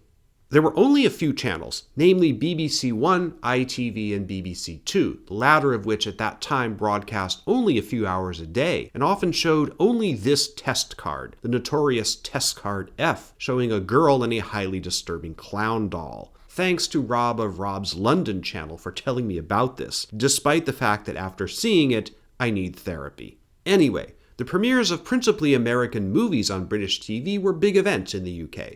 This was long before most people got VCRs and thus predated the home video market. On October 8, ITV aired the film Jaws, which 23 million people stayed home to watch that night, the most watched television program in Britain that year. This was more successful than the August 31st broadcast of the 1976 film The Omen, which sparked a moral panic. The plot of The Omen involves a demon baby cursed by Satan, which terrified religious conservatives in 1981. A church in Blackburn reportedly set up a hotline to take calls from viewers disturbed by the film, and the tabloids predictably played up the controversy for all it was worth. One thing that British television consistently did better than Americans in this period was science fiction. 1981 was a pretty good year for televised sci-fi. Starting on the 5th of January, 1981, BBC Two, the station with the creepy clown doll test pattern, began broadcasting the now classic TV miniseries adaptation of The Hitchhiker's Guide to the Galaxy, the legendary comedy science fiction book and radio program developed by Douglas Adams. Filmed throughout 1980, the Hitchhikers series ran 6 roughly half-hour episodes, finishing on February 12th. Simon Jones played Arthur Dent, David Dixon portrayed Ford Prefect, and Mark Wing Davey had the role of Zaphod Beeblebrox. Many of the actors in the 1981 miniseries had played these same roles in the radio version, which began airing in 1978. The miniseries is generally regarded as the definitive adaptation of Hitchhiker's Guide, considerably more highly regarded than the terrible 2005 film adaptation. In September and October, BBC One aired a miniseries adaptation of John Wyndham's classic novel, Day of the Triffids, and the series, in my opinion, is considerably better than the 1962 film version, and much closer to the book. The show generally had a positive critical reception. In December 1981, also on BBC One, the cult classic science fiction show Blake 7 aired its final episode, which killed off many of its major characters, maybe, in a surprise and somewhat ambiguous ending. The show had been on the air since 1978, and despite mediocre ratings and not always positive reviews, emerged as a significant cult classic in subsequent years. Perhaps the biggest development in British science fiction television in 1981, however, involved the classic show Doctor Who, which had begun in the early 60s. On March 21, 1981, BBC One aired the final episode of the 18th season, Logopolis, which was the last to feature the fourth Doctor, Tom Baker, as the title character. Doctor Who is a sprawling cultural phenomenon, but most viewers who discovered the show in the 70s or 80s, particularly those outside the UK, identify Tom Baker as the Doctor Who they remember the most fondly.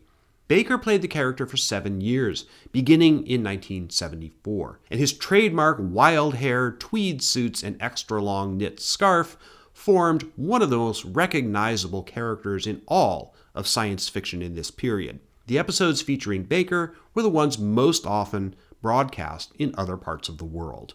Baker's tenure as the Doctor coincided with the series' peak popularity, and the final episode of the 17th season, City of Death, broadcast in October 1979, was the most watched episode of the entire series. But the show had come in for heavy criticism in the late 70s, especially from conservative moral media crusader Mary Whitehouse, which caused the scripts and themes of the show to be diluted. Many viewers thought the show declined in quality as a result. Baker later said he thought he should have gotten out after season 17, but he did one more. After Logopolis wrapped, Doctor Who was on hiatus for the rest of 1981. When it went back on the air in January 1982, there was a new Doctor, played by Peter Davison.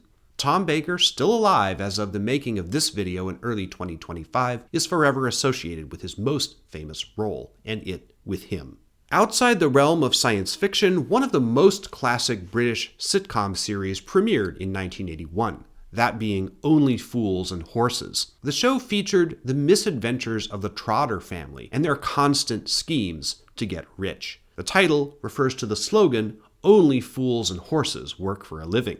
The show premiered on BBC One on September 8, 1981. It was not a huge hit at first, and whether it would be renewed for a second series, that's what they call seasons in Britain, was up in the air. As the 1980s wore on, though, Only Fools and Horses attracted a loyal viewership and became one of the most beloved shows in British TV history. The showrunners stopped making regular seasons after 1991, but they continued on with sporadic Christmas specials for another 12 years beyond that. British cinema was also one of the rare bright spots in the otherwise mostly bleak history of 1981. The most prominent cinematic achievement of the UK in 1981, at least in critical terms, was the film Chariots of Fire, directed by Hugh Hudson, the triumphant story of British foot runners competing in the 1924 Olympic Games. The picture was the source of the iconic synthesizer score by Greek composer Vangelis, which you could hear being played in nearly every elevator and dentist's office for the entire rest of the 1980s. Chariots of Fire premiered at the famous Odeon Haymarket Theatre in London on March 30th, 1981. It was one of the most successful entirely British productions up until that time, grossing $60 million in North America, a staggering sum for a UK-produced period drama at that time. At the Academy Awards the following spring, Chariots of Fire won 4 awards from 7 nominations, including Best Picture. Unfortunately, its director, Hugh Hudson, couldn't replicate the picture's success. Though he had some good luck with Greystoke in 1984, he never recovered from the commercial and critical failure of his next film after that, Revolution, which is terrible, but not nearly as bad as Cats. Another British film that achieved unexpected success in America in 1981 was Terry Gilliam's quirky fantasy Time Bandits. Produced through a company established, among others, by ex-Beatle George Harrison, who wrote a song for the soundtrack, Time Bandits reunited some of the veterans from the classic British TV comedy troupe Monty Python in a bizarre adventure involving a band of thieves carrying out heists throughout time and space. The film premiered in July 1981 in Britain and November in the US and grossed about $42 million worldwide, the equivalent of about $144 million in today's money, far in excess of its modest budget. The film has remained a cult classic for more than 40 years. Gilliam went on to do Brazil in 1985, The Adventures of Baron Munchausen in 1988, and numerous other films in his highly unique directorial and storytelling style. As was often the case, though, Britain's most popular contribution to world cinema in 1981 involved James Bond. For Your Eyes Only was the 12th film in the official Bond franchise, and Roger Moore, who had been playing the role since 1973, came back for his 5th appearance as James Bond. Filmed in exotic places like Greece and Cortina, as well as the UK, For Your Eyes Only returned the Bond series to a slightly more realistic vein after the outlandish underwater and space fantasies of The Spy Who Loved Me and Moonraker. One of the series' regulars, Bernard Lee, as M, James Bond's grouchy boss, died on January 16, 1981, while filming was going on. Out of respect, his character was not recast in this film, and is thus one of the very few Bond films not to feature the character of M. Incidentally, the making of the film was to contribute in a strong way to the legacy of the series. Cassandra Harris, who appears as one of Bond's love interests in the film, was married at this time to actor Pierce Brosnan. He came to visit his wife on the set, whereupon he met the producer of the Bond films, Cubby Broccoli. Brosnan would later take over the role of Bond in the 1990s after Timothy Dalton, who was briefly considered, perhaps not seriously, in 1980 when it looked for a short time like Roger Moore wouldn't return. On June 24, 1981, For Your Eyes Only premiered here at the famous Odeon Leicester Square Cinema in London, which had been the venue for various other Bond premieres.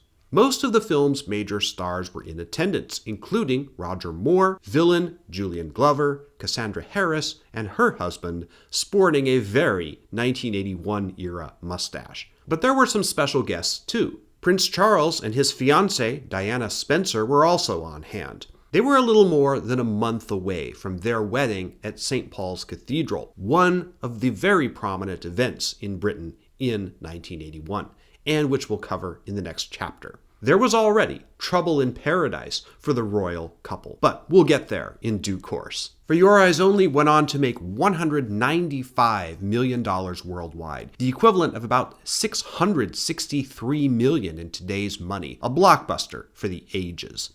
It was the second highest grossing Bond film up to that time, after Moonraker in 1979. Curiously, For Your Eyes Only generally got terrible reviews on its initial release, being criticized as overlong, with a thin plot, over-reliant on stunts, and many reviewers noted Moore's advancing age for the role. He was 53 at the time of filming. Nevertheless, he would go on to make 2 more Bond pictures before finally retiring from the series in 1985. In some ways, For Your Eyes Only is the entire reason I made this video. When I saw the film again last summer, I started thinking about what was going on in Britain in 1981 at the time of its making, which I covered on a much smaller scale back in 2018 in my Bond in Context series. You might consider this video, then, a highly expanded remake of that one, at least in one sense. Nonetheless, interesting as Bond is, we need to move on.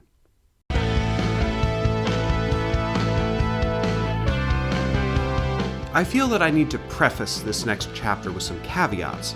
It's been my observation that any discussion of the British royal family on YouTube, or anywhere on the internet really, engenders a lot of angry shouting, usually about the issue of whether the monarchy itself should exist. Those who feel strongly that it should not might question why I've included this chapter in the video at all. The simple answer is because, like them or hate them, the royals did matter to the broader story of 1981 in Britain. The royal wedding of Charles, Prince of Wales, and Lady Diana Spencer on July 29, 1981, was one of the most watched and most prominent events in the UK during that entire year. There's no way I can't talk about it. My inclusion of a chapter on the royals is not intended to make any statement, pro or con, as to my own opinion on the monarchy. I'm an American after all, and I don't feel like I have a dog in that fight anyway. But the royals are part of the story of that year, and I have to cover them. In early 1981, Queen Elizabeth II entered her 29th year on the British throne, having ascended to the big chair at the age of 26 after her father, King George VI, died in February 1952. In 1977, her Silver Jubilee, marking 25 years on the throne, was celebrated. That already came up in the context of punk. Think of the Sex Pistols' song God Save the Queen. There was no serious question in 1981 about the succession of the British monarchy. In fact, that was just it. Elizabeth's eldest son, Charles, born in 1948, was the Prince of Wales and the likely heir to inherit the throne. As Charles matured into adulthood, the awesomely powerful forces of royal tradition and propriety pretty much demanded that he marry a woman suitable to be queen consort and presumably the mother of the next monarch. But Charles had, as yet, refused to settle down. That was in part by design. Remember this guy, Lord Mountbatten, who got blown up by the IRA on his yacht on the coast of Ireland in 1979? I told you he would pop up again. Mountbatten was Charles's great uncle. He advised Charles basically to run around and have as many affairs as he could with various women in his youth before settling down to the business of being a responsible married man and heir to the throne. This was, for one of many examples, the same pattern as King Edward VII, known as Bertie, the son of Queen Victoria, who was known as a prodigious playboy, before he settled down and got married in 1863. Lord Mountbatten, before the IRA punched his ticket, even sought to be a matchmaker to Prince Charles, and he favored a marriage with Amanda Knatchbull, Charles' second cousin, who also happened to be Mountbatten's granddaughter. Charles did show interest in this potential matchup. The sources conflict on exactly how much. In any event, though, Amanda Knatchbull wouldn't have it, and she let it be known that she would not be amenable to a proposal of marriage. She understood what Diana Spencer learned only too late, that the prospect of marrying Charles was less a marriage and about love than it was a job interview for a lifelong career as a member of the royal family. As is well known, Charles's true interest was in a woman called Camilla Shand, whom he met in his early 20s and apparently had an affair with at that time. For complicated reasons, which thankfully we don't have to get into, the royal family, and especially Queen Elizabeth, thought Camilla unsuitable as a potential match for the future King of England. She married Andrew Parker Bowles in 1973. They had sort of an open marriage, and she continued her relationship with Charles on the quiet for at least some portion of the late 1970s. During 1980, after it became clear that Amanda Knatchbull wasn't an option, Charles started floating in the direction of Diana Spencer. The Spencers were a well-known aristocratic family in England that had sort of orbited the royals ever since the time of Henry VIII. Winston Churchill was a member of this family, though he and Diana were not close relatives. Charles had met Diana, then age 16, while he was briefly dating Diana's older sister, Sarah. By the summer of 1980, Charles was no longer interested in Sarah, but he became interested in Diana. He had by this time broken off things with Camilla, or so it seemed. The tabloids took notice naturally, and by early 1981, the question of his marriage and whether it would be to Diana was becoming acute. Prince Philip, Charles's father and the husband of the Queen, told him basically he better poop or get off the pot, either propose to Diana or break it off. If the relationship continued in limbo as it was, it would do lasting damage to Diana's reputation. On February 6, 1981, the same day the IRA hijacked the Nellie M in Lough Foyle, Charles invited Diana over to Windsor Palace and proposed to her. She accepted immediately. Her life had already been significantly disrupted by the obsessive attention of the tabloid papers, but now that ramped up tenfold. A formal engagement announcement was made on February 24th, and preparations were already underway for the royal wedding, which would take place in July. Very little of what was really going on in the private lives of Charles and Diana was known to the public for many years, and some of it not until after her death in 1997. This was not a match made out of love, at least not on Charles's part. In fact, certain friends and members of the royal family had warned him against marrying Diana, saying she was the wrong temperament, she wouldn't hold up under the pressure of being a royal, and she was getting into the marriage for the wrong reasons. He was fond of her, to be sure, but it seems clear that he didn't really love her. As for Diana, her situation was complex. She had a very complicated mix of emotional needs and vulnerabilities. Of this period between the engagement and the wedding, Sally Bedell Smith, the first serious biographer of Diana, said this, quote, Diana felt intense resentment, anger, fear, depression, and jealousy behind her expressions of affection. But life with the royal family behind palace walls only offered the illusion of protection. Diana was an emotionally bruised adolescent without a clear identity, and royal life, with its rigid protocol and fishbowl confines, would become a source of anxiety rather than a safe haven. End quote. This is the magnificent St. Paul's Cathedral in London, designed by Christopher Wren to replace the earlier St. Paul's that burned down in the Great Fire of 1666. On July 29, 1981, this was the venue for the wedding of Charles, the Prince of Wales, and Diana Spencer. It was one of the most watched television events in world history, with an estimated 750 million people tuning in around the world to some part of it or another.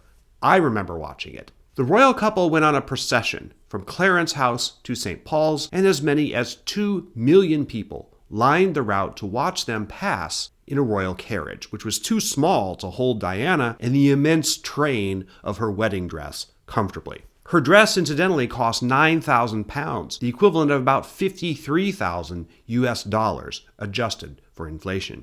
Among the 3,500 guests at the wedding, in addition to the Queen and numerous members of the royal family, there was also Amanda Knatchbull, who, if things had gone differently, might have been the one wearing that $53,000 wedding dress. There was also crowned heads of Belgium, Denmark, Norway, Sweden, and Tonga. Former actress Grace Kelly, now Princess of Monaco, was there. So were Pierre Trudeau, Prime Minister of Canada, Margaret Thatcher, of course, Francois Mitterrand, the President of France, and U.S. First Lady Nancy Reagan. Camilla was also in attendance. A bit awkward. Poor Diana, under the eyes of 750 million people, screwed up the names of her groom during the ceremony, which in her defense was easy to do because he had so many of them. She said Philip Charles Arthur George instead of Charles Philip Arthur George. But other than that, the wedding went pretty smoothly and was exactly the kind of storybook event that its planners hoped for. There were widespread fears that the IRA was going to attack the wedding, but they didn't.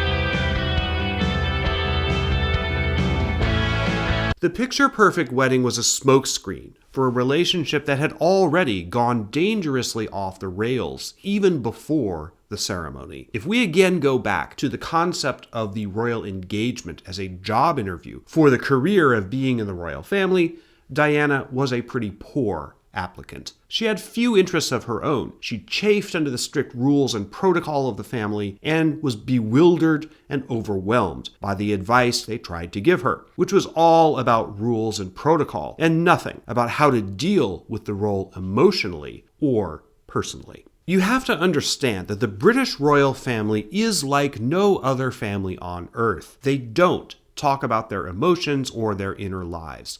They don't seek help for their problems. All of the things that normal people consider as part of their personalities are deliberately sanded down and flattened out by the constraints of being a royal, which is why so many of them look to the rest of us like emotionally stunted automatons, insensitive, out of touch, and indeed totally unfamiliar with the human experience. It was even worse in Diana's case. She knew about the prior relationship of Charles and Camilla, and it triggered intense feelings of jealousy in her. Charles, who had about as much subtlety as a bull in a china shop, wore to the wedding a pair of cufflinks that Camilla had given him as a gift. And he also gave expensive gifts to Camilla on the occasion, which incensed Diana.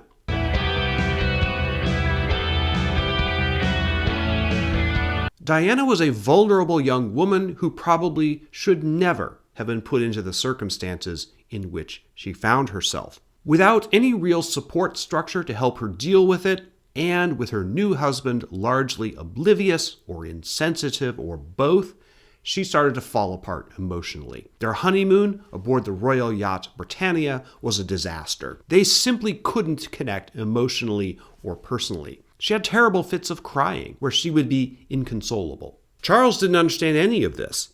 He would say things like, "What is it now, Diana? What have I said now to make you cry?" Because he never knew what to say. Reaching out to try to console her made her angry. If he gave up and left her alone, though, she resented it, because she felt abandoned and unloved. Neither Charles nor Diana understood one another, and their marriage was probably doomed from the start because of it. In October 1981, Charles persuaded Diana to seek some kind of professional help for some of her issues.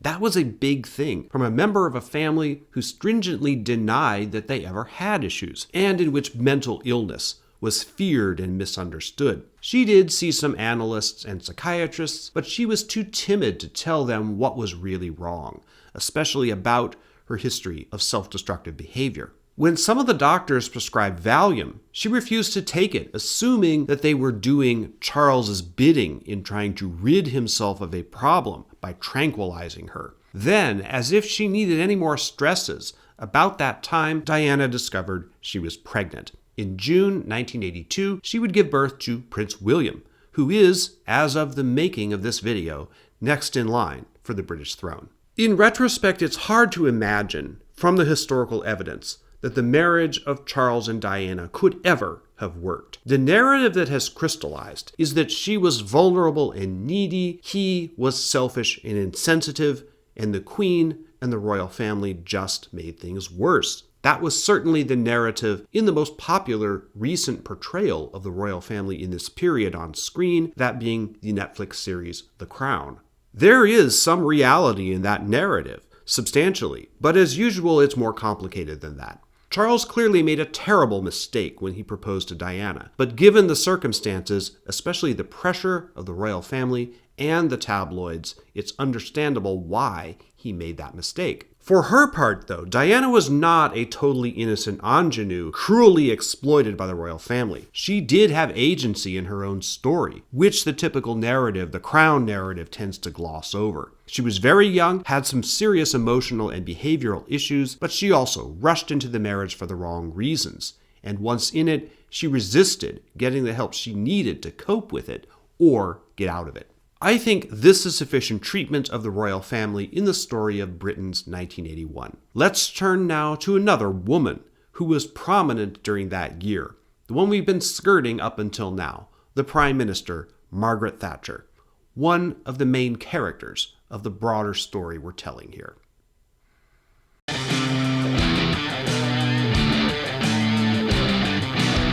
On January 17, 1981, Margaret Thatcher attended a meeting with some of her top advisors at Chequers, the traditional country retreat of British prime ministers. This is Chequers, by the way. At the meeting, the advisors convinced Thatcher that the entire economy of the UK was about to crash and burn. There were a lot of causes, but one of the most alarming ones at that time was called the public sector borrowing requirement, the UK's national debt. It was growing, and the government was heading for a funding crisis. The bedrock of Thatcher's economic policy was a theory called monetarism. Fortunately, we don't have to get very deeply into the weeds on what monetarism actually is. This channel is about history, not economics. But the basic thrust was that she believed the government should take actions to control and regulate the overall money supply, which she thought would have the desired effects on interest rates and inflation.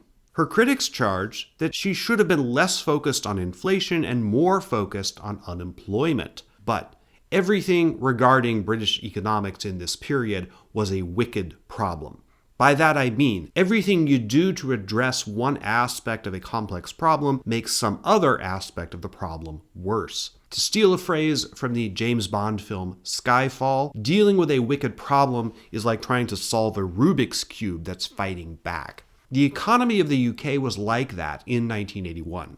Given her strongly held ideological principles about economics, Thatcher was loath to do what the advisors assured her she must do to bring the money system under control: raise taxes. As the cabinet worked on the 1981 budget, destined to be controversial no matter how it came out, she steadfastly resisted a tax increase until suddenly she didn't. The budget that her government announced on March 10th at a stormy session of Parliament didn't raise the percentage personal income tax rate, but it did not provide for an increase in personal tax allowances or tax rate thresholds, which in previous UK budgets typically increased with inflation. Because inflation was going up precipitously in Britain in 1981, this meant in effect a significant increase in personal income taxes for ordinary people over the previous year. The budget increased other kinds of taxes: duties on petrol, cigarettes, beer, and other items. North Sea oil profits were slapped with a 20% tax. Residents of the UK would, in effect, be paying more over the next year and getting less for their money. This was while inflation was still over 11%, though it was finally falling, but unemployment was still very high and rising. On March 30th, 1981, over 300 prominent economists signed an open letter criticizing the Thatcher government's economic policies. It read, quote, "Present policies will deepen the depression, erode the industrial base of our economy, and threaten its social and political stability. The time has come to reject monetarist policies and consider urgently which alternative offers the best hope of sustained economic recovery." End quote. For as firmly in control as she seemed to be, Margaret Thatcher's government and her party were always teetering on the brink of splitting along ideological lines. Throughout her 11-year tenure on Downing Street, a sort of quiet war raged within her cabinet and Conservatives in Parliament between those who strongly shared her views, who came to be known as Dries, and those who were willing to break with her on occasion, known as Wets. The tug of war between Wets and Dries continued all the way up to Thatcher's fall from power in 1990. To be sure, the Labour Party was fractious too. Earlier, at the end of January 1981, 4 prominent members of the Labour Party, Roy Jenkins, David Owen, Bill Rogers, and Shirley Williams, announced that they were quitting the Labour Party and forming a new left-of-centre party, which became the Social Democratic Party. If being too conservative and agreeing with Margaret Thatcher too much of the time was a problem for some Tories, it was definitely a problem for the left-leaning parties also. The Brixton Uprisings, which we already talked about, only increased Thatcher's problems and the perception that her government was losing control of the country. Many of her critics blamed the disturbances on the unemployment that her budgets were exacerbating and the inflation and lack of economic opportunity that she was unable to get under control. She even had headaches with the military. Cost-cutting in the Royal Navy led to a public revolt by Keith Speed, the Parliamentary Undersecretary of Defense, who insisted the cuts were unwise. When he wouldn't hand in his resignation, Thatcher fired him. as Thatcher's hold on the government and the economy continued to spin out of control. Some among her cabinet called for a showdown. You should understand that in addition to the dry, wet thing, Thatcher's relationships with her closest advisors were fraught and sometimes hostile. Later in the 1980s, the British comedy show Spitting Image, which often portrayed politicians as grotesque puppets, made a lot of this relationship, continually showing Thatcher belittling and berating her cabinet members. And, as in a lot of comedy, it was funny because there was a grain of truth in it. Thatcher was unwilling at first to have a serious airing of her economic policy before her cabinet. For one thing, she feared leaks to the press that might show that her government was not as united behind her as she liked to pretend that it was. But finally, she couldn't put it off anymore. On June 17th, 1981, she held a stormy cabinet meeting over the subject of a memo on economic policy by her Chancellor of the Exchequer, Geoffrey Howe, with whom she had in some ways the most complex relationship. Howe warned the PM in this memo that if things went on as they were, quote, "We shall enter the election, presumably in 1983, with the overall tax burden much heavier than the one we inherited. Not only politically, but also economically, that is not tolerable," end quote. She did consent, somewhat reluctantly, to legislation to try to jumpstart employment among young people. But in other aspects of her economic program, Thatcher did what she always did. She dug in her heels and refused to budge. As the summer wore on, the situation seemed even worse, especially after the urban riots of July. On July 31st, 1981, John Lewis, the U.S. ambassador to Great Britain, wrote to Secretary of State Alexander Haig, quote, "The problems begin with Thatcher and her government. It has visibly lost its grip on the rudder in recent weeks. The recent riots were a sharp shock. All along, the moderates in the party have insisted Thatcher was sacrificing too much to the fight against inflation. But the moderates themselves have no better prescriptions than creeping reflation and more soothing rhetoric," end quote. In August, as Thatcher was going off on vacation, which she took very infrequently, the head of the Prime Minister's policy unit, Sir John Hoskins, wrote a lengthy memorandum to Margaret Thatcher that reflected much the same sentiment and tried to diagnose the trouble right at the top. This memo, dated August 20th, 1981, is one of the most remarkable documents of the entire Thatcher era. Blunt and sometimes blistering in its criticism, it was unprecedented in its view from within the government of what Thatcher's problems really were. Relevant parts of the memo read, quote, "You lack management competence. Your own leadership style is wrong. You break every rule of good man management. You bully your weaker colleagues. You criticize colleagues in front of each other and in front of their officials. They can't answer back without appearing disrespectful to a woman and to a prime minister. You abuse that situation. You give little praise or credit, and you are too ready to blame others when things go wrong. People are beginning to feel that everything is a waste of time. Another government is on its way to the footnotes of history. It will be no comfort to you, to us, or to the country as a whole if you go into the history books with the prize for the best loser," end quote. Hoskins was merely stating bluntly what many others in Thatcher's government had observed. In 1981, she was definitely not the Iron Lady of legend, firm and in control, wisely steering the ship of state with knowing certainty. Some in the political sphere not only didn't expect the Tory government to be re-elected in the next general election, but some expected that Thatcher might well be sacked as leader of the Tories even before an election took place. This is hard to imagine later in her term, but in 1981 it was a distinct possibility. Things were that bad. Characteristically, Thatcher didn't listen to John Hoskins' criticisms. According to him, the next time he saw her in person, she snapped at him, and after that, she sidelined him as a chief policy advisor. He resigned from that post in 1982, though he was knighted later that year. Margaret Thatcher did not change her leadership style. This chapter has been concerned mostly with domestic issues within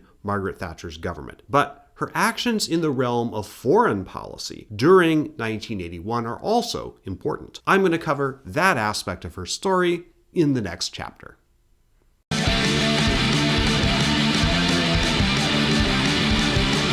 1981 was a time of turmoil and concern in international affairs. When I talk about the Cold War, I often speak of it having two peaks in terms of tension between the superpowers, the United States and the Soviet Union, that could have potentially led to nuclear war. The early peak of the Cold War was in the first part of the 1960s, reaching its height at the Cuban Missile Crisis of 1962. The late peak of the Cold War was in the early 80s, and 1981 was right in the middle of it. So was Britain. When Thatcher came to power in 1979, relations between the West and the Communist bloc were highly strained. The era of détente was over. Barely 6 months after Margaret Thatcher first came to live at 10 Downing Street, the Soviets invaded Afghanistan. Add to that the Iranian Revolution, an oil crisis, not as severe as the one in 1973, but still pretty bad, and the Iran-Iraq War. The world was a pretty dangerous place in 1979 and 1980. Thatcher was an avowed anti-communist and sought to take a hard line against the Soviet Union. Her thinking on international affairs was remarkably similar to that of Ronald Reagan, whom Thatcher had known personally since their first meeting in 1975, when she was the leader of the Tory opposition in Parliament, and he had recently completed 2 terms as governor of California. In many ways, Thatcher's election in 1979 was a harbinger of the conservative turn that would see Reagan elected in the United States the following year. On February 25, 1981, Thatcher flew to Washington, D.C., and was the first head of state to meet with the new president, Ronald Reagan, who had been on the job 1 month and 5 days. The visit was mostly ceremonial, intended to cement the special relationship between the United States and the UK, and also the ideological similarities of Thatcher and Reagan. There was a bit of business, however, regarding the INF issue, Intermediate Nuclear Forces, which I'm going to talk about in a minute. Thatcher and Reagan had very cordial dinners, a few one-on-one meetings, and a lot of photo ops. Though they had met twice before and spoken many times on the phone, Thatcher was briefed on the personalities, ideas, and policy of the new president. An American security consultant to the Reagan administration told Thatcher of Reagan, quote, "He knows much less than he seems to, but that he was genuinely morally brave." Oh, think of all the angry comments I'm going to get as a result of quoting that. The man who said it, by the way, was Edward Luttwak. As she got to know Reagan and deal with him on a professional level, Thatcher was genuinely surprised how shallow Reagan's understanding was of major issues, particularly foreign policy ones. It took her a while to realize it, however. After Reagan's reciprocal visit to the UK in 1982, Sir Clive Whitmore, Thatcher's principal private secretary, observed, quote, "I think she was really rather dismayed at how little understanding Reagan seemed to have of the issues. And so she began to take the view that, well, maybe he wasn't quite as intelligent as she had always held him out to be. He was a bear of very little brain. It was disappointing for her." End quote. The big issue that Thatcher had to deal with in 1981 was intermediate nuclear forces. Incidentally, this is an issue I also covered in my Bond in Context video series from 2018 and 2019, especially the videos on For Your Eyes Only and Octopussy. To understand this fully, we have to go back a couple of years. In the 70s, an important part of US-Soviet negotiations involved the SALT treaties. SALT is an acronym, Strategic Arms Limitation Talks. 2 SALT treaties were signed, one in 1972, the other 1979, which limited long-range or intercontinental ballistic missiles. With those frozen, Thatcher was not a big fan of that idea, but it happened before she got into power. The Soviet Union started beefing up its system of medium-range or intermediate-range nuclear weapons. These were sort of mini versions of ICBMs that were theoretically good for striking the enemy's allied countries in Western Europe, including the UK. The Soviet Union developed a whole new missile, the SS-20, in 1976 for this purpose. The Western European allies and the United States' arsenal of intermediate-range nukes was pretty crappy compared to these. So, hawks in Europe began lobbying NATO to develop an intermediate-range missile that could compete. That these weapons would be stationed somewhere in Western Europe, principally West Germany, went without saying. On December 12, 1979, unbeknownst to everyone, exactly the same day the Soviet Politburo decided on the invasion of Afghanistan, NATO announced that unless the Soviets were ready to negotiate to eliminate medium and intermediate range nukes in Europe, NATO, would deploy new missiles in Western Europe, especially the new Pershing II. Thatcher's cabinet had already agreed to accept 144 new ground-launched missiles. Now, those are different than the Pershing II, to be stationed on British soil.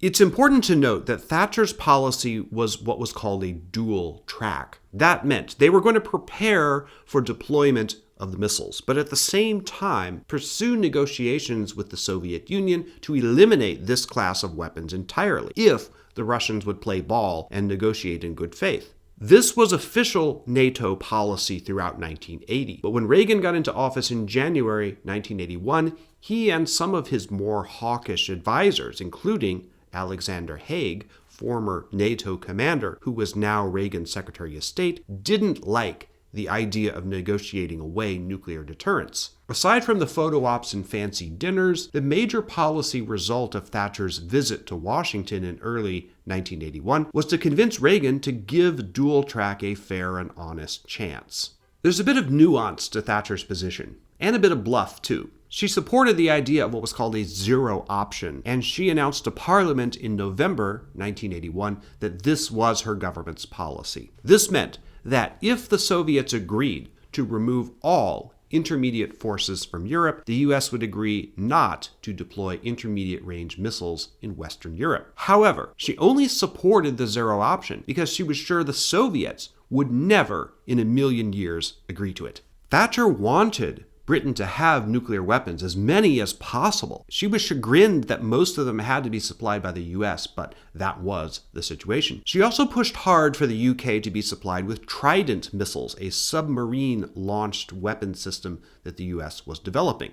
Just to be clear, Trident missiles are something different from the INF issue. President Carter had agreed to provide Trident missiles to the UK in 1980, but that was the first generation of them. Once Reagan got in, Thatcher pestered him to give her Trident II missiles, and he eventually agreed. Thatcher's efforts to collect nuclear missiles on which to paint the Union Jack naturally sparked significant political opposition. The sighting of American intermediate-range nuclear missiles in Britain was particularly controversial, even long before the Pershing II rockets were finished and ready for deployment. The UK's most prominent peace organization, the Campaign for Nuclear Disarmament, which had been around since the 1950s, entered the period of its highest membership and maximum influence in 1981 and the 2 years following.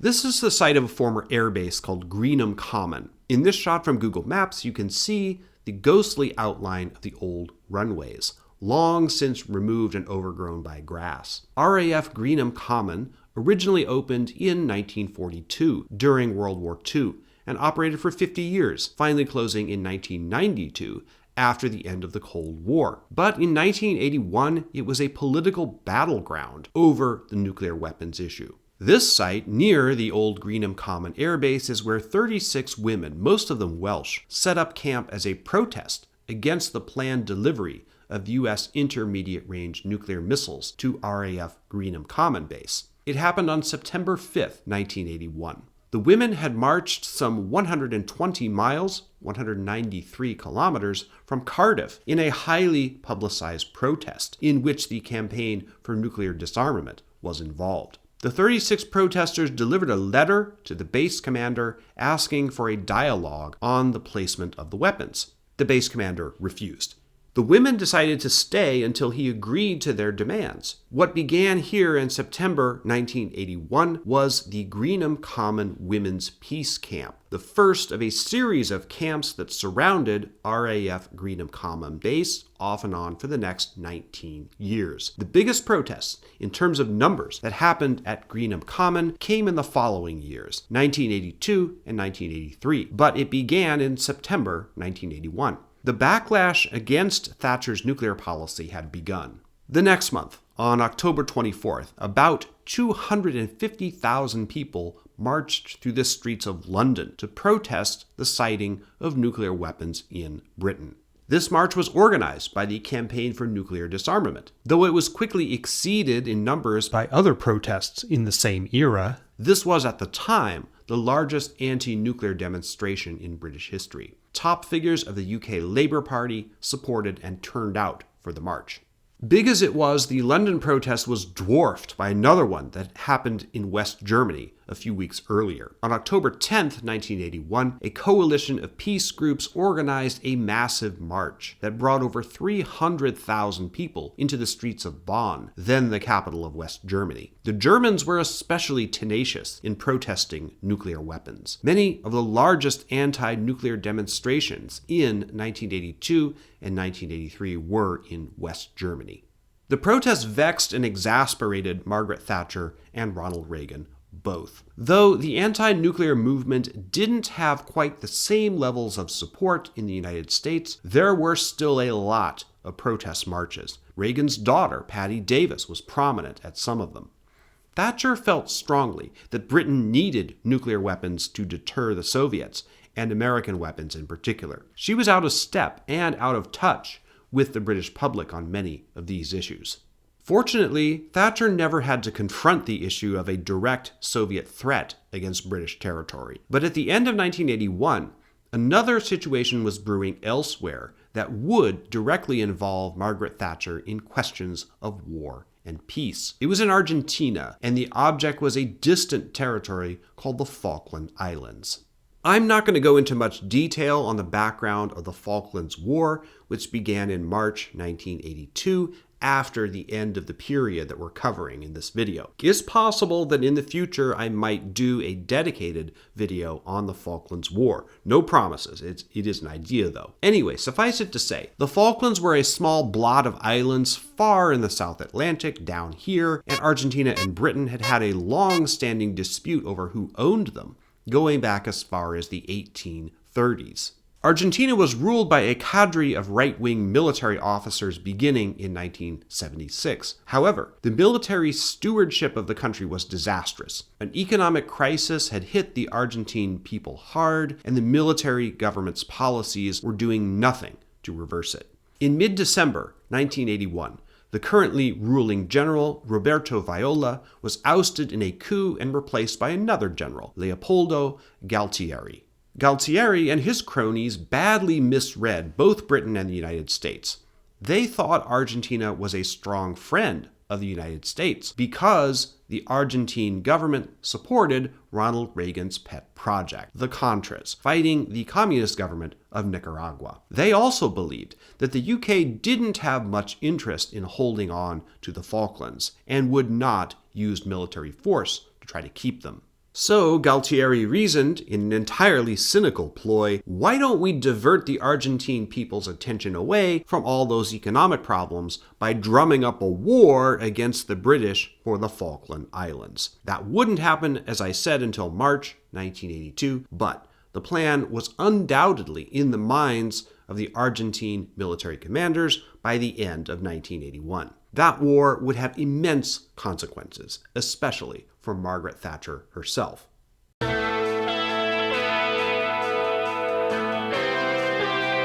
On December 4th, 1981, a cold snap settled across the British Isles, bringing cold Arctic air to most parts of the UK. Now that wasn't very unusual for winter, but what happened later was. On the morning of December 8th, a weather depression passed eastwards over the south of England. The temperatures were exceptionally cold, and it began to snow, and snow, and snow. The peak of the storm occurred on December 13th, when gale force winds exceeding 70 knots blew through the southwest and southern coast. Power failures started cascading through southern England. Electricity was out in Somerset for 5 days. In some parts of the west, like Avon, the problems were compounded by abnormally high tides, which drowned livestock. There was more snow in Britain in the month of December in 1981 than any December since 1878, and also the coldest December. The snow even inconvenienced the Queen, who was stranded at an inn, the Cross Hands Hotel in Old Sodbury, when the snow prevented her from continuing on to Windsor Castle in her Range Rover from Gatcombe, where she'd been visiting her daughter, the Princess Anne. The Queen was stuck at the hotel for 7 hours. You may remember Anthony Lynch, the 17-year-old who kept the punk diary of his life during this period. Here is his entry, abridged, from December 12th, 1981. Quote, "Me and my cousin John and 2 punks from Milton Keynes ran, as best we could in the heavy snow and punk Dr. Martens boots, to Northampton's railway station. We made the last train to a place called Wolverton. The last bus to Stony Stratford, where John lived with his parents, had already gone. It was freezing cold, and the snow was 4 inches deep by now. It felt like -10 degrees out in the very windy night.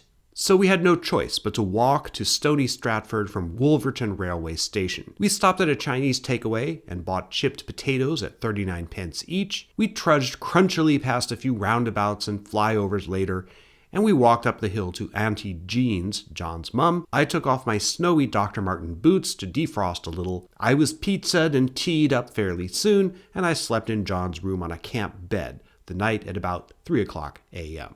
End quote. The climax of the winter storm occurred on the same weekend as a political crisis in Poland. On December 12th, the communist government of Poland declared martial law, and tanks went into the streets. It was a reaction against a wave of strikes and calls for reform from Solidarity, the labor union that had successfully struck at Gdansk shipyard a year earlier, a major crack in the edifice of communism that would widen into a chasm over the rest of the 1980s.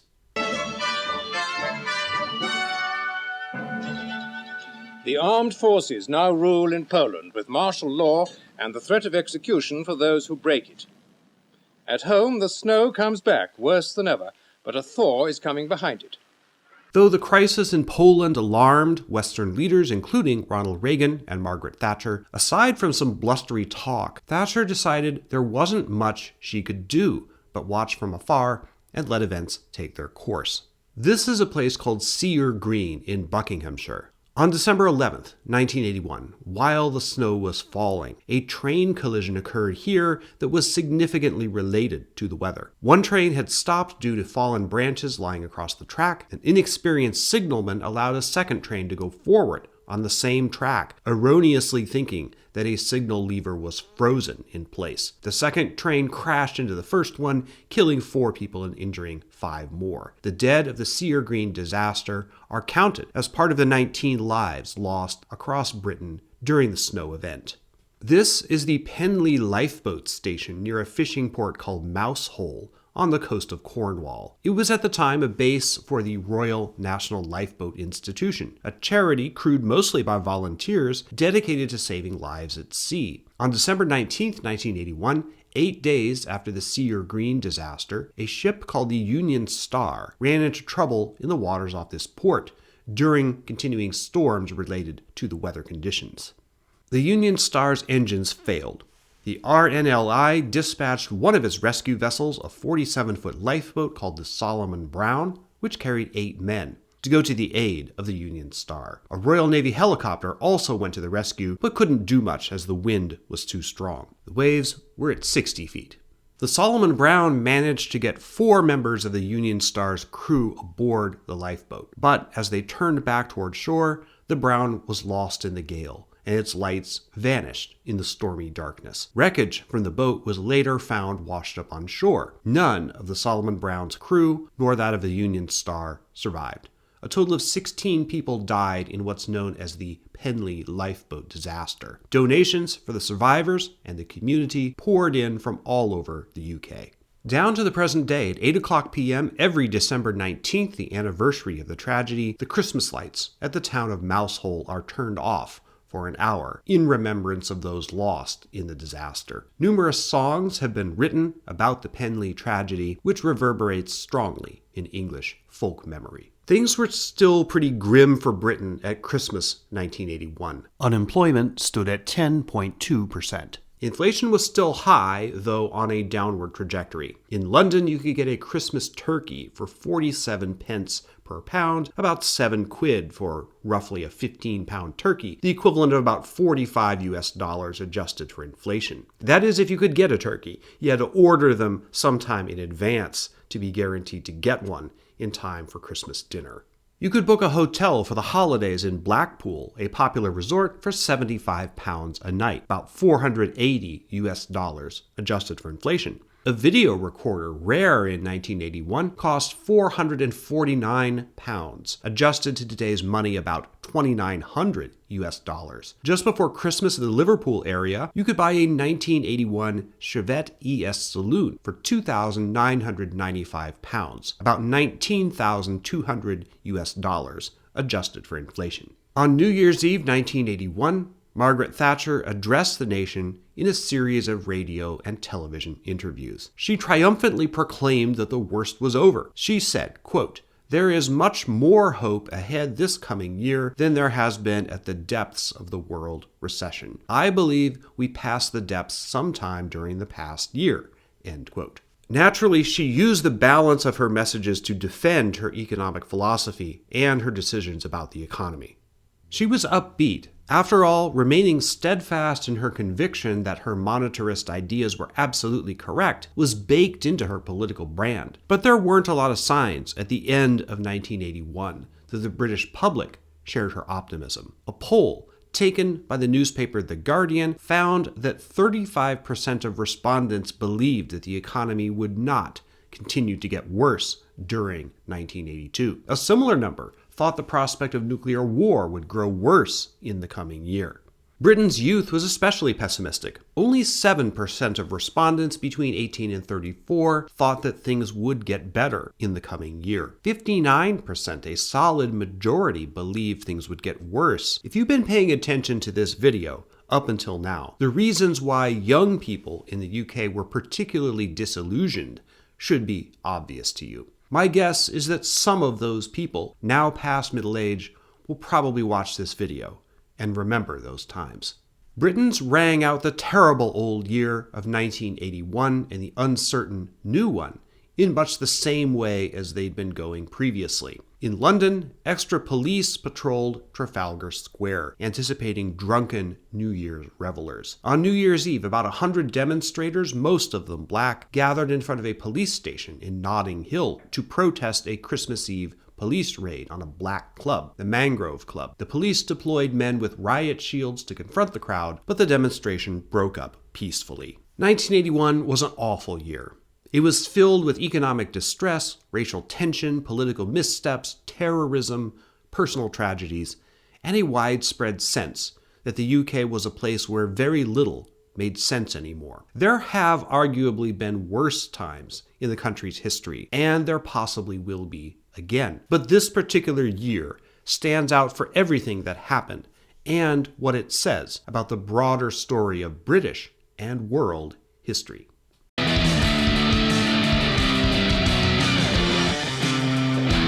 It's worth looking at what happened to various players that have been mentioned in this story.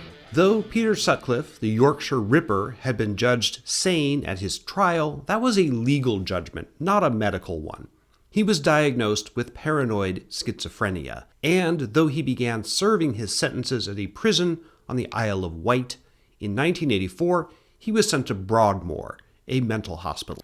There he remained for 25 years and was attacked several times by other inmates trying to kill him. In 2010, Sutcliffe brought an appeal in the British courts, seeking to have a specific term of years imposed on him, after which parole would theoretically be possible. The UK's Supreme Court disagreed and instead issued what the British courts call a whole life tariff, a true life sentence without the possibility of parole. After the sentence, Sutcliffe confessed to more murders, though, as with almost all prolific serial killers, numerous others have long been suspected of being his work. He was judged to be no longer mentally ill and left Broadmoor for a prison in Durham in 2016. Obese and suffering from diabetes, Peter Sutcliffe died in prison in 2020 from COVID-19. He killed at least 13 people and probably significantly more, and is remembered as the worst serial killer in British history. The troubles in Northern Ireland continued, at least officially, for another 17 years. The bitterness and hatred that Thatcher had engendered during the hunger strike in 1981 made her a particular target. On October 12, 1984, the Provisional IRA set off a bomb at the Grand Hotel in Brighton, England, where Conservative Party leaders, including Thatcher, had gathered for a conference. 5 people were killed and over 30 wounded, but the Prime Minister was not among them. Having failed to ice Thatcher, the Provisional IRA continued bombing and attacking British military personnel and occasionally civilians for the rest of the 1980s, though they tried again to assassinate John Major, Thatcher's successor, in 1991. In the subsequent decade, the political and diplomatic machinery, inching almost imperceptibly towards a negotiated settlement, finally began to move the needle. A detailed description of this is beyond our scope here. Suffice it to say, the Good Friday Agreement of 1998 effectively ended the conflict. It provided that Northern Ireland would remain part of the UK until and unless a majority of the people of both Northern Ireland and the Republic of Ireland decide upon reunion. That may happen in this century. The long-term impact of Brexit might ultimately spur the Northern Irish to get out of the UK. Whatever happens, Belfast today is at least far from the dangerous militarized battleground that it was in 1981. So that's definitely progress. The British authorities continued for decades to resist confirming what most everyone else knew about the New Cross Road fire of January 1981, mainly that it was a racially motivated arson. Another inquest into the affair got underway in 2004. After 10 weeks of testimony and investigation, a coroner in London returned an open verdict, just as the original inquest in 1981 had. Relatives of those killed in the fire stalked out of the courtroom in shock and disgust. There was significant interest in the New Cross Road fire in early 2011, the 30th anniversary of the disaster. That was when the blue historic plaque, which you see here, was unveiled, and various memorial services and commemorations in the media took place, some of which were sources for this video. Despite all this activity and attention, whoever actually set the fire that night in January 1981 and killed those 13 people got away with it. Darcus Howe, who organized the Black People's Day of Action calling for racial justice in the aftermath of the fire, continued his career of activism, which had been going on long before 1981. I didn't even talk about the famous Mangrove 9 trial a decade earlier, of which he was acquitted of all charges in a landmark case in the history of race relations in the UK. Howe, a journalist, went on to edit several publications and was a perennial fixture on television and in various documentaries. He died in London in April 2017 and is remembered as one of the most influential civil rights activists in recent British history. The Scarman Report, which was primarily about the Brixton Uprising, commanded headlines when it was released in November 1981, but ultimately changed very little. There was no significant effort on the governmental level to address racial inequality and prejudicial policing in the UK. Scarman himself died in 2004. Because little was done about the underlying causes of the events, they naturally repeated themselves. Another cycle of primarily racially motivated urban unrest erupted in English cities in the spring and summer of 2001, and another round, 10 years later, got going in 2011. As usual, in the UK as well as many other countries, people seem steadfastly and stubbornly resistant to learning the lessons of history. The later career of The Exploited, one of the quintessential punk bands active in the UK in 1981, resembles the trajectory of a lot of pioneering rock bands. They released several more groundbreaking albums in the 1980s, but there was strife among their members, usually about the musical direction they were taking. By the end of the 80s, The Exploited were moving toward crossover with thrash metal, as exemplified by their 1990 album, The Massacre. Frontman Waddy Buchan suffered a heart attack on stage in 2014, but survived, and The Exploited is technically still around today, though obviously they're much less active these days. Their last studio album came out in 2003. Iron Maiden, one of my personal favorites, obviously, is also technically still around, and gearing up for another world tour in 2025. The band's long history, Paul Di'Anno, Bruce Dickinson, etc., is beyond the scope of this video, but they remain a living link to the glory days of the new wave of British heavy metal back in 1981. What happened to Diana and Charles in the subsequent years I scarcely need to tell you. Their marriage never really worked, and the issue of Charles's relationship with Camilla remained a point of contention for its entirety. After Diana cooperated with a tell-all book in 1992, written by former tabloid reporter Andrew Morton, the royal marriage was irrevocably broken, and the couple separated. They were formally divorced in 1996. Diana's death in that car crash in Paris on August 31st, 1997, occurred as the tabloid press had worked itself into a frenzy over her latest relationship with Egyptian playboy and ne'er-do-well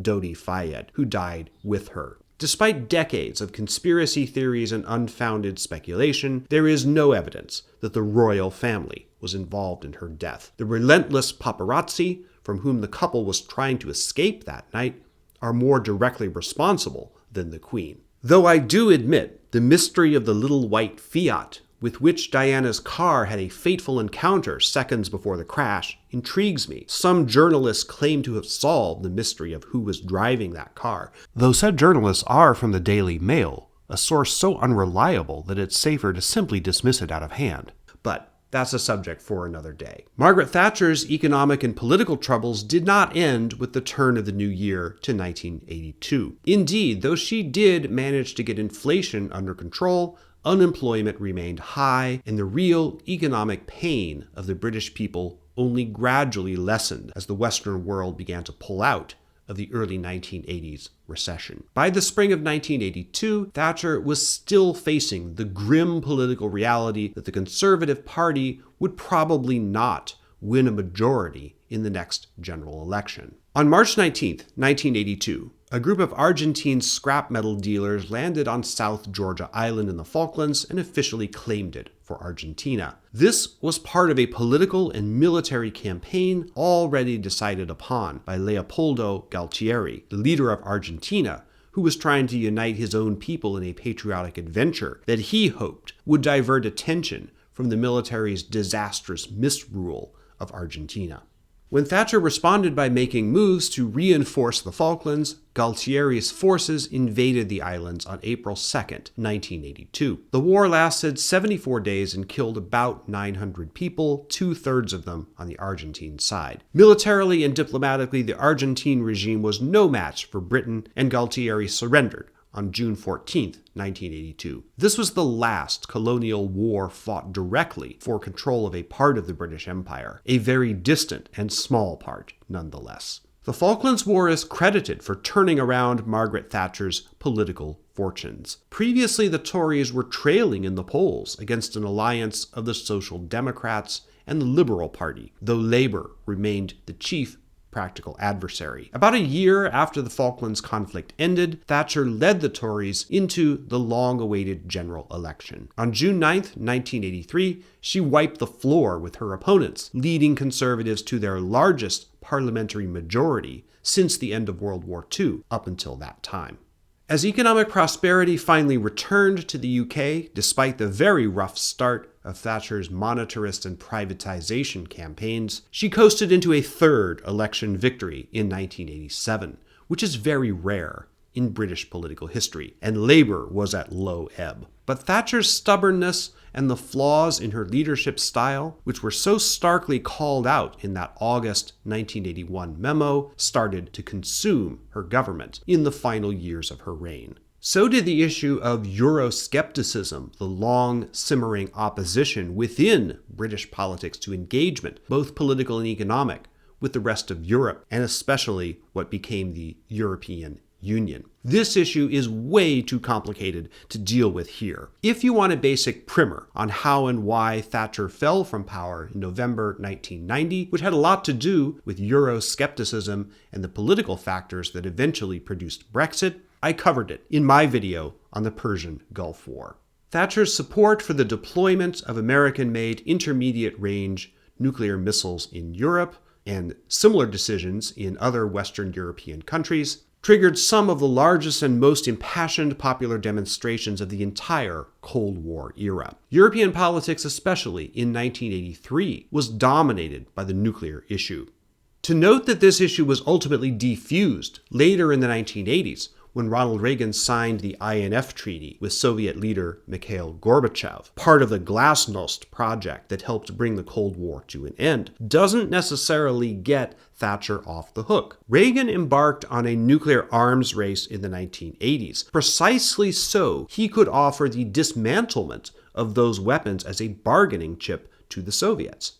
Thatcher, on the other hand, genuinely wanted nuclear weapons because she thought they guaranteed Britain's security from the communist menace she saw as threatening it. We'll never know how her attitude might have changed if she was still in power when the Cold War ended. She was deposed precisely in the middle of the 2-year interregnum between the fall of the Berlin Wall and the final collapse of the Soviet Union in December 1991. She did not get on with Bush I, Reagan's successor, quite as well as she had with Reagan himself. This is perhaps a controversial assessment of Margaret Thatcher, but then again, nothing related to Margaret Thatcher is uncontroversial, even today, more than 30 years after she fell from power. She died in April 2013, and as I noted in my Persian Gulf video, the week after she died, the song Ding Dong, the Witch is Dead officially charted in the UK. A total of 730,712 live births were officially recorded in the UK during the year 1981. I have no doubt that somebody watching this video right now is one of those nearly 750,000 people. If you are, I see you there. You're now 44 years old, or soon will be. I hope that the process of watching this video has taught you something you might not have known about the year of your birth.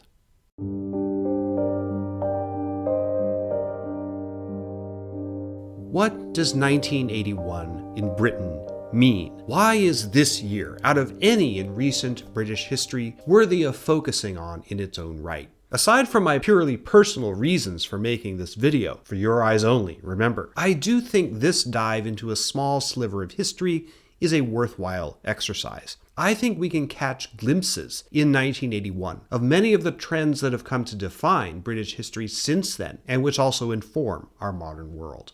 I don't think anyone can look at the events of 1981 in the UK, particularly the uprisings and urban violence, and not see a straight line that connects them to modern issues, particularly Brexit. Immigration and race were the main factors that lit up Brixton and Toxteth in 1981. And those issues were looming behind the 2016 referendum about whether the UK should leave the European Union. How the police interact with the communities they're embedded in, how they deal with people of color, and to whom, if anyone, they're accountable, were definitely major threads in the story of Britain in 1981. And those issues should sound familiar today, not just to people in the UK, but also to Americans. Margaret Thatcher's follies regarding intermediate-range nuclear weapons came out of an expressly Cold War context, but the issues involved there aren't unknown today. Europe is arguably a more dangerous place in 2025 than it was even in 1981, with a hot war going on in Ukraine, Putin's future intentions unknown, and the post-World War II institutions of stability, from the European Union to NATO, severely weakened, if not crumbling. Music and pop culture are, as punk and heavy metal were in Britain in 1981, mirrors of the societies they came from, and they reflect, or sometimes deliberately avoid, the problems of those societies. I'm not sure what there is in popular music today that could be called a close analog of the second wave of punk in the UK, but such a movement will arise again, eventually, somewhere. Its pilots probably won't wear mohawks or safety pins in their ears, but the legacy of punk will be there, and somebody, somewhere, will take inspiration from it. I'm not British, but this video has been a very personal and important project for me, and I hope others will get something out of it. I do have some British friends. When I announced my intention to one of them to do this video, he said of 1981, "Gotta be one of the worst years." Later, he observed, "We were never really taught about history that recent when we were in school, if I'm honest." End quote. I know there must be others who watched this video who had that same experience. If you did, I hope that my work in making this video has given something of value to you. If you like this video, please hit the like button, share it, do all the stuff that you normally do for a video you like. I now have a members section on my YouTube channel. If you join it, you can see an ad-free version of this video with additional material. There's some more detail on a few of the subjects that I covered here in the members version, which I couldn't cover in the free version due to ad-friendly guidelines. The sources I used to make this video are listed in credits at the end and also down below in the description, and there are more of them than usual this time. No part of this video, including the research or the writing of the script, was done with AI. My new novel, The Gangster Crown, is available on Amazon Kindle and in paperback. The link to that is also in the description. I also teach history classes online at my website, seanmunger.com, and you can sign up for my blog at gardenofmemory.net and get the columns delivered directly to your email. Special thanks to the channel Rob's London for some of the great footage that I thankfully got to use in this video.